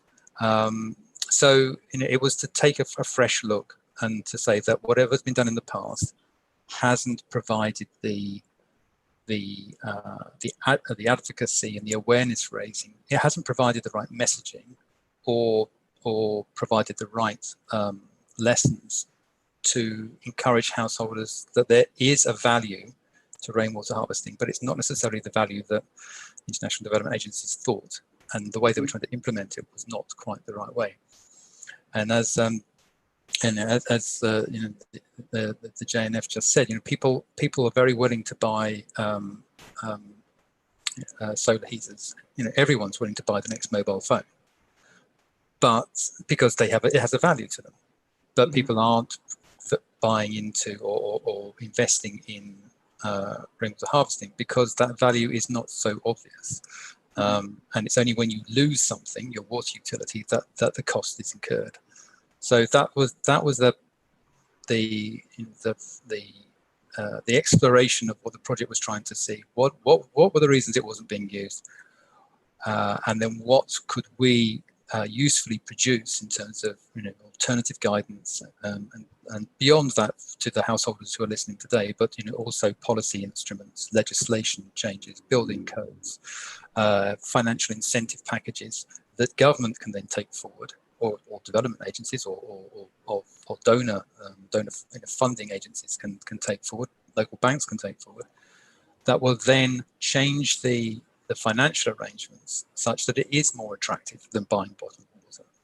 And although we haven't talked about it in specifics here today, we did look at those financial comparisons. So if you reduce the cost of rainwater harvesting by about 25%, it makes it a lot more affordable to upgrade. And if you reduce the costs of materials and labour by 50%, maybe using through customs tariffs, duty tariffs, sales taxes, soft loans, then it becomes more affordable than buying bottled water over sort of 5-year return periods. So, but it needed that level of investigation to start to tease out some of these quite complicated issues, and it had to get back to a very simple fact, which is that householders have many competing priorities for their disposable income, and if it's not clear that rainwater harvesting could or should be one of them, then they will very reasonably go and spend that money elsewhere. And so that's what we were trying to explore and then articulate in some clear messages. Can I say something here? I think there's a great opportunity for entrepreneurs to go out there and promote rainwater harvesting systems, but providing the entire package. In other words, a guy can come into my house, look at what I have, the type of roof and everything, and advise about installing the system and give you a cost. And depending on how much you want to spend, you can do it in phases, you can do it in, you know, that to me is not currently being offered to a wide extent throughout the Caribbean. And if we have some entrepreneurs that are going to go out there and look for new businesses to start, between the solar link with the water harvesting, I think it can create an opportunity for a lot more entrepreneurs. All right, thanks, Robert. Also, JP, I'd like to add, coming out of our climate innovation challenge, even the persons who entered the competition, we're realizing that a lot of some of the applicants, they were mostly leaning towards rainwater harvesting in an aquaponic, you know, more towards agriculture. And I think they realize, yes, they're more leaning towards that area. Okay. All right. And I do have a couple more questions, but before that, there's a question from Frederica there. What is the potential of using household rainwater harvesting systems in communities to control rain runoff?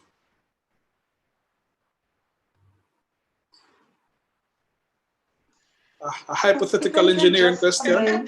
Who is that question for? It is that communities use a lot of catchment areas.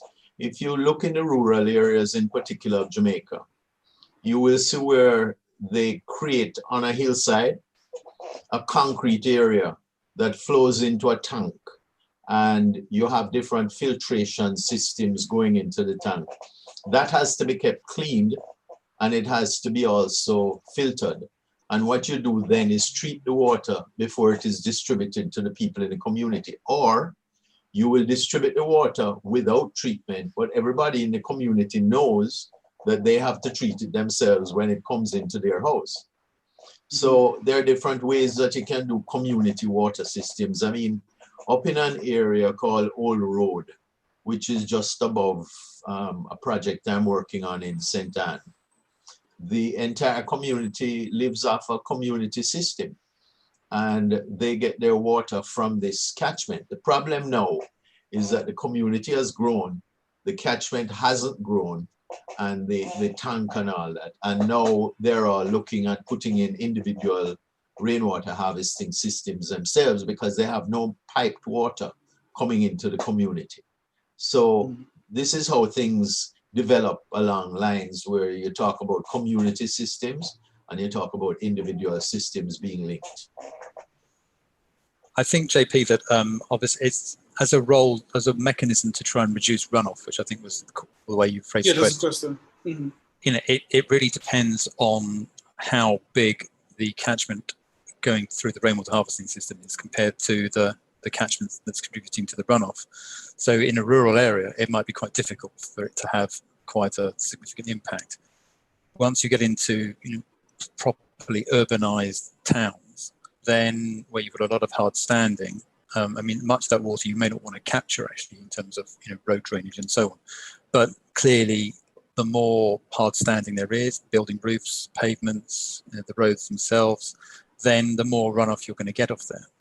And so if you can capture that, and maybe not use it for the way we've been discussing today, but that water can be, I mean, of course, capturing it requires storage, so there's costs associated with it. But there are examples of of larger, more, I wouldn't say municipal, but certainly, industrial parks and estates and sports stadium. That's the entire stadium, picks the runoff up and then stores it and perhaps releases it into the ground as opposed to trying to use it for something. But so it can definitely contribute. And I would say certainly thinking more broadly around the world, it is usually, certainly say in Europe, it's government policy to try and capture runoff and dispose of it into the ground ideally, or release it slowly, perhaps not use that water in the way that we've been discussing it today. But the idea on all new development, say in the UK, is that you capture that water and you put it into the ground if you can. So it's a different form, if you like, of rainwater capture. And you could argue that perhaps that then supports groundwater recharge, which is in a lot of countries in the Caribbean, that's also an important source of water. So so it can definitely contribute. But I think if you're thinking of rainwater harvesting as a mechanism to minimize or reduce flood risk, I would suggest that the scales of capture of rainwater harvesting compared to the scales of a flood event are rather mismatched. But if every house did it, it'd certainly reduce the amount of runoff. Thanks, Can I just add to that? Sure. I have seen one of the advantages of rainwater harvesting, capture and reduce runoff as being one of the advantages of rainwater harvesting around the world. They promote it as that. As Clive indicated, in an urban area, you would probably need every household to have some sort of system. It could initially, I guess, have some control or provide some sort of detention or retention capabilities. But again, that looks at the amount of storage required, and after a point, once all your storage systems are full, then provide no further benefit in terms of flooding on a larger scale.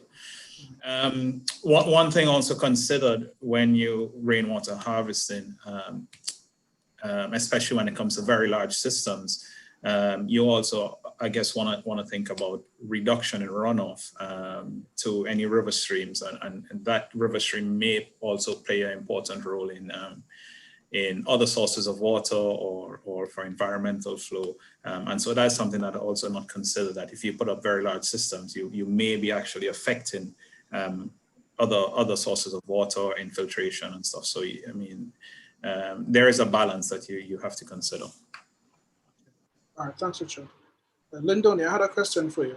In our discussion we had on preparing for the webinar, you had said that one of the considerations when we're talking about the health implications of harvesting rainwater is normally people think about gastro, but it's not really a major concern in the Caribbean. What are some of the things that we should be more aware of, and what are some of the things we can do to mitigate against that?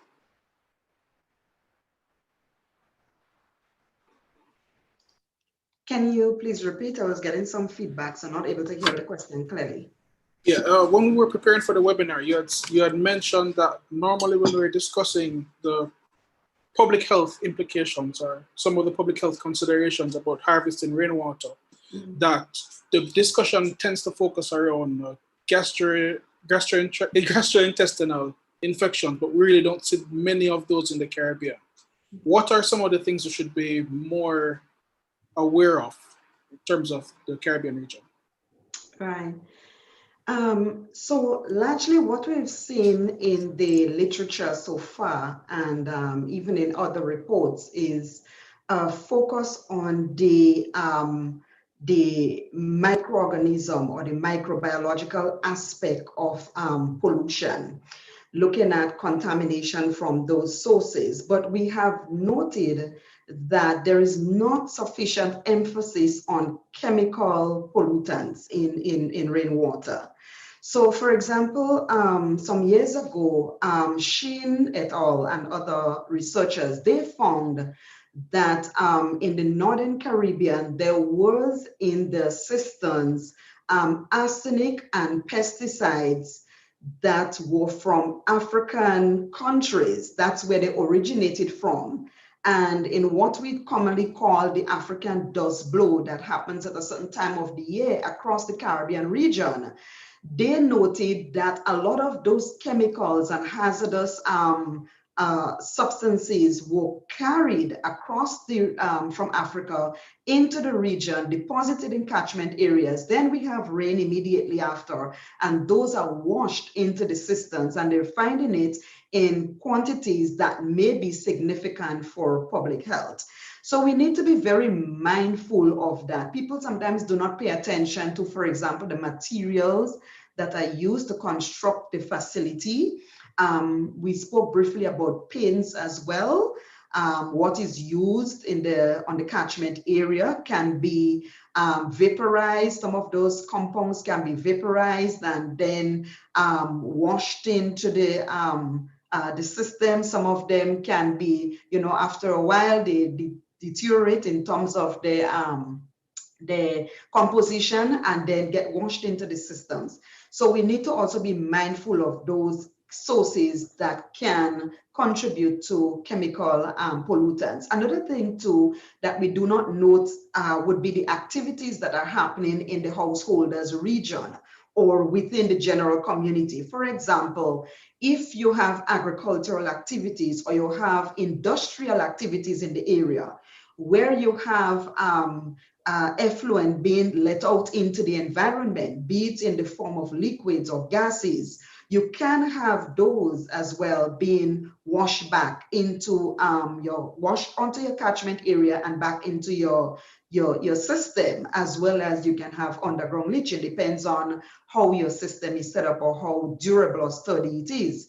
So, or if it's compromised. So, those are things that we need to look out for, not just thinking about the roof area and ensuring that we have a mesh to bar leaves, etc., but also considering that there are chemicals that can easily be washed into your system from multiple sources, including the materials from the system itself.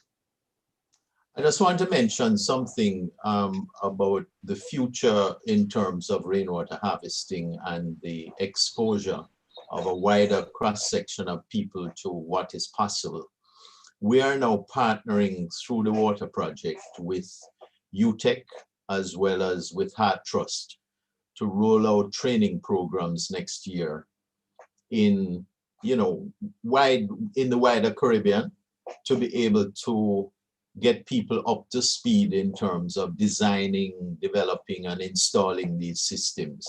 Because we do want to create a lot more, not just understanding, but knowledge of how to do it to a wider cross-section of professionals. So please note that we'll soon be rolling that out. And I don't know if Cornelia can give us a date yet, but we're looking at launching very shortly the joint programs with both Heart Trust and with UTEC.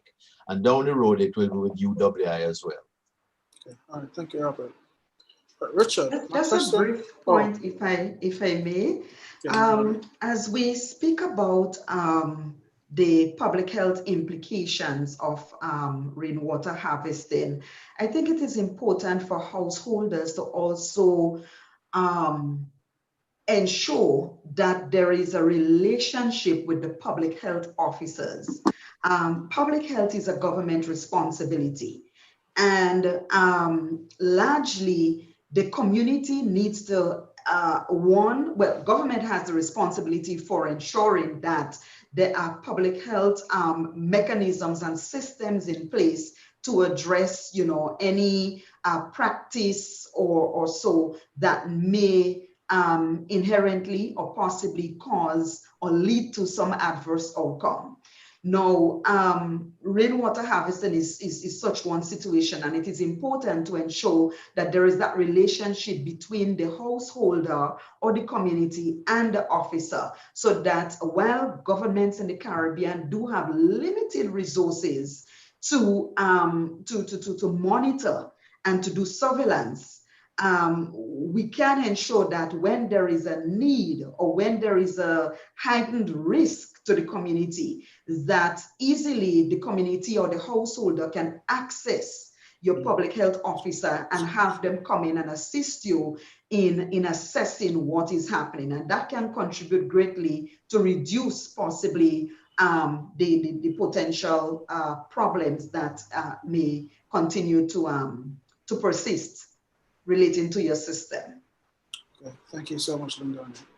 It's Richard. probably worth pointing out. Sorry, I just got jumping quickly. It's probably worth pointing out that you know, the environmental health departments in each country were engaged as part of this, and Lindonne is a good representation of that. And it was identified that that a lot of these communities will receive visits from the vector control units or the vector control teams that are part of the outreach programs of environmental health.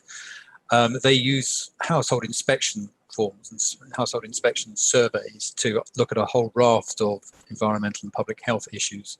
And as part of the risk assessment that we've been talking about today, that is being incorporated into the home inspection survey sheets of a number of countries, so that as householders, like, you know, I guess Lindonne's point is, you know, you're not on your own. There is a public body there which can be an enabler and help you.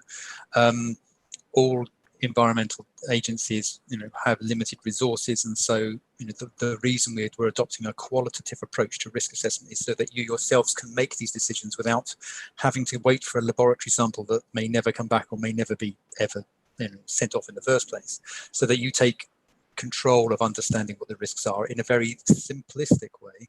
You can make your decisions, and that you can lean on and get technical support from those environmental health teams as they come in, and they will hopefully start to integrate the evaluation of the risks relating to your rainwater harvesting as part of the wider risks, the environmental risks to your house. So we're mindful of those connections, and have been working closely to try and encourage those to develop over the course of the project.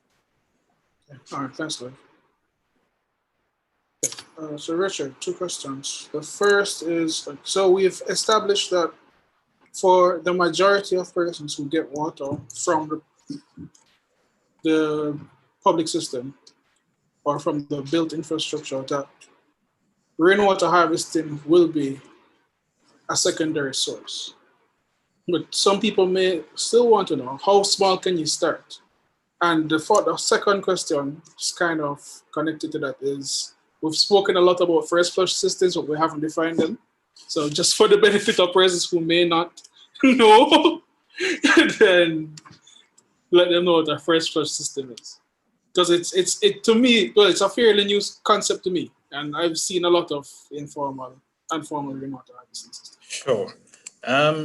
Well, to answer the first question, how small you can start, I guess it is as small as you would like. I don't know if Clive remember, but the smallest one I've seen is a 5-gallon bucket at the end of a downpipe in St. Lucia, and it actually did have sort of a mesh and everything over it. And my question was, I mean, you know, how much, you know, what you're using that water for? I mean, so that's a small, and a person probably just use it simply to wipe down their car or something like that, and that is used as a supplementary supply. We were in a community that actually had utility water, and so you didn't see any large use of rainwater harvesting, particularly because it was not a primary requirement. When you go to areas in Jamaica, in rural areas in Jamaica, then you see larger cisterns being built, and these incorporated from design phase of your house, particularly in areas such as Manchester and St. Elizabeth, where there's no utility supply and people depend on rainwater as their sole supply. And then you're here talking about 10,000 gallon cisterns that people build.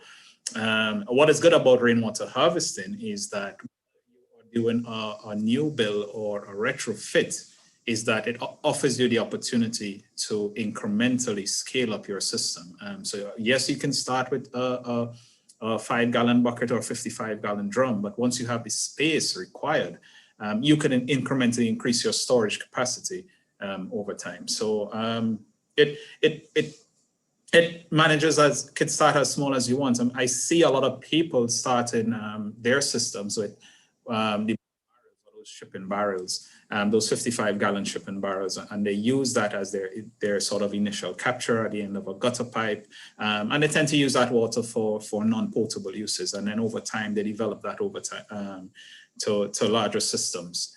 Again, so it's as small as possible, and the cost to do that incrementally, especially when you begin that small, it's very inexpensive. It could be very useful and very inexpensive. I mean, when you get to the larger systems, and when you talk about using it as a primary supply, then you would see where that expense comes in terms of storage and treatment and securing your water storage. A lot of people don't take in consideration that you might have to build a concrete base for those water tanks to be on if you're going up to 3-4 tanks, and at that stage it becomes quite expensive. But if you're using it as a secondary water supply, if you have a garden and you just want to collect some water to water your lawn or your garden, it's quite inexpensive to do.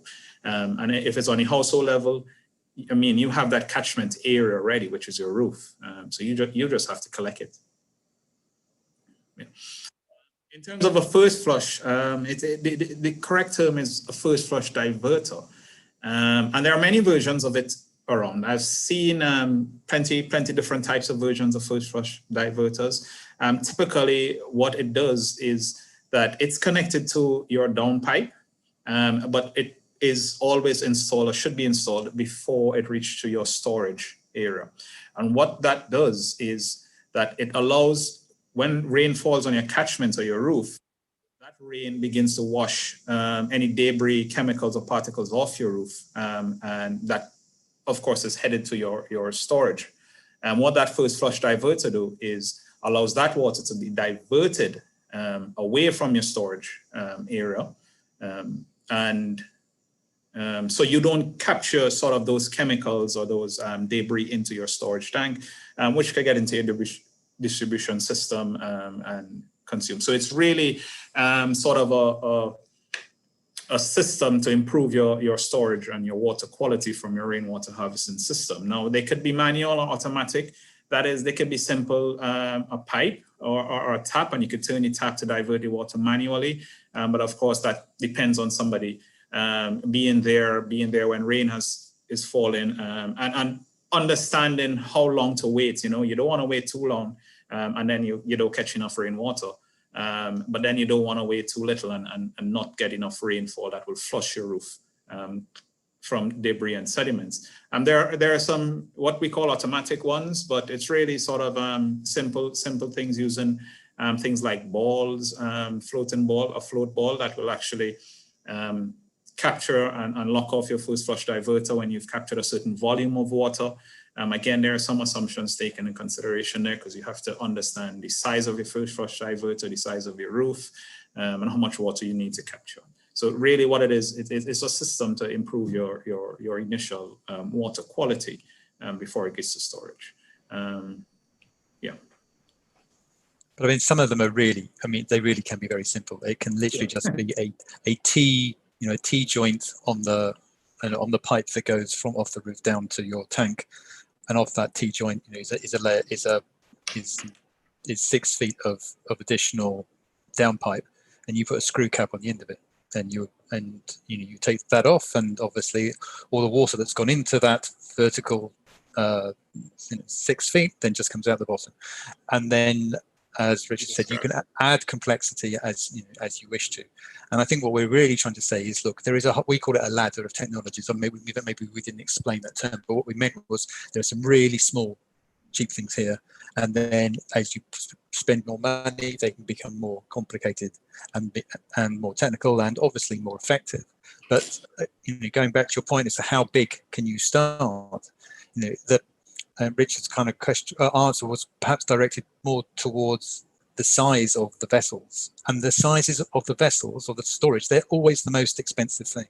You could start by upgrading your rainwater harvesting system by perhaps putting some guttering on the other side of the roof, or cleaning the roof, or cutting the branches of the overhanging trees. All these things will start to reduce risks.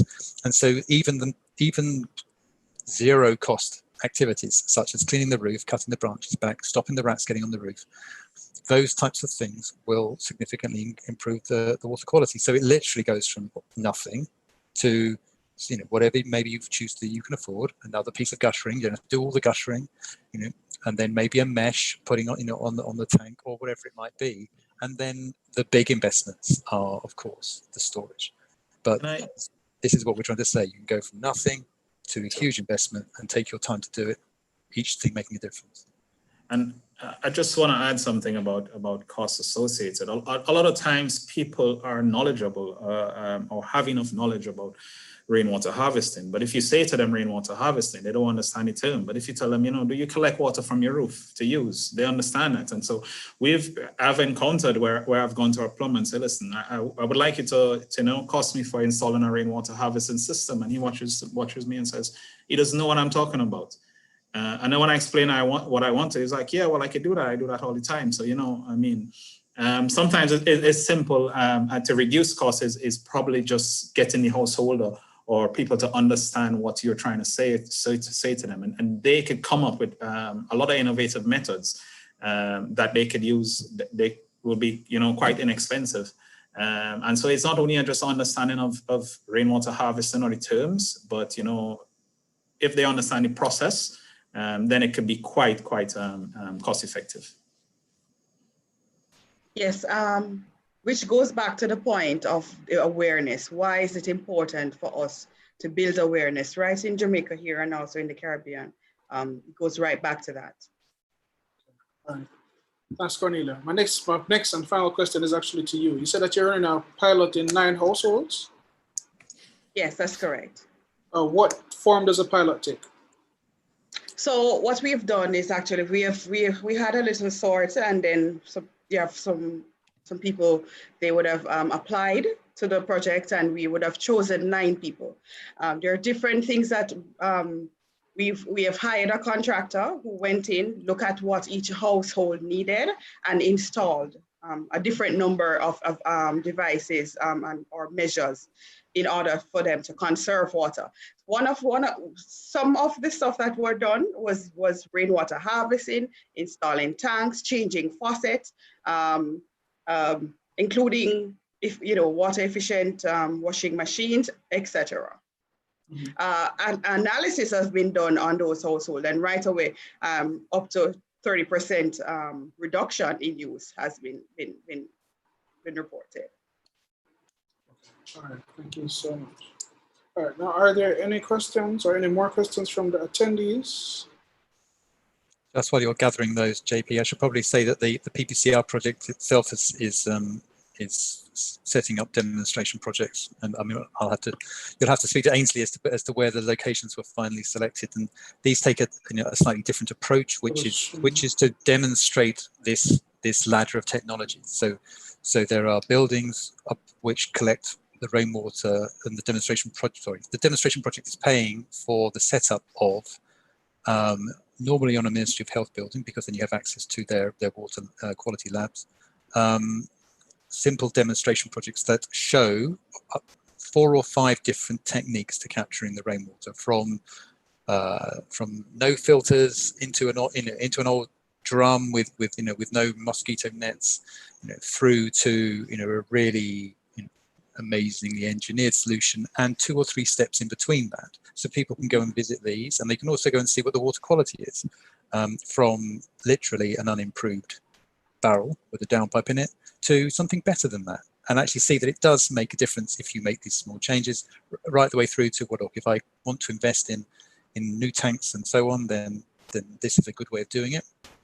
And we also suggest that in terms of drought resilience, that again, being able to afford the amount of tank volume you need in one go is extremely difficult often, but actually there are ways of joining tanks together, so that you can have the overflow from one becoming the inlet to the other, and we call these tank banks, a series of tanks, and that is a way of increasing your drought storage as and when you can afford to do so, and that too is demonstrated in these demonstration sites. So it's demonstrating the range of different technologies and approaches that are available, so people can see them. All right, thanks so much. Because that is actually our role as a pilot project. We're here to show you what is possible and create the environment for people to take on these initiatives. Right, so we have some comments, feedback from Elonda Jones. Excellent information and presentations. Congratulations to all. so much to follow up, look forward. And there's also some discussion about what the usage is like. Oh, well, Frederica actually answered based on your response to her question on using rainwater harvesting to control water runoff. She was thinking about the dual use of rainwater for household use as well as reduce runoff, which could be another advantage highlighted when promoting rainwater harvesting systems. All right, so to all our attendees who remain, thank you for staying with us. As I said, we will be sharing all the presentations, we'll be sharing the recording, and we'll be sharing the documents, the guidelines, which have come out of the project.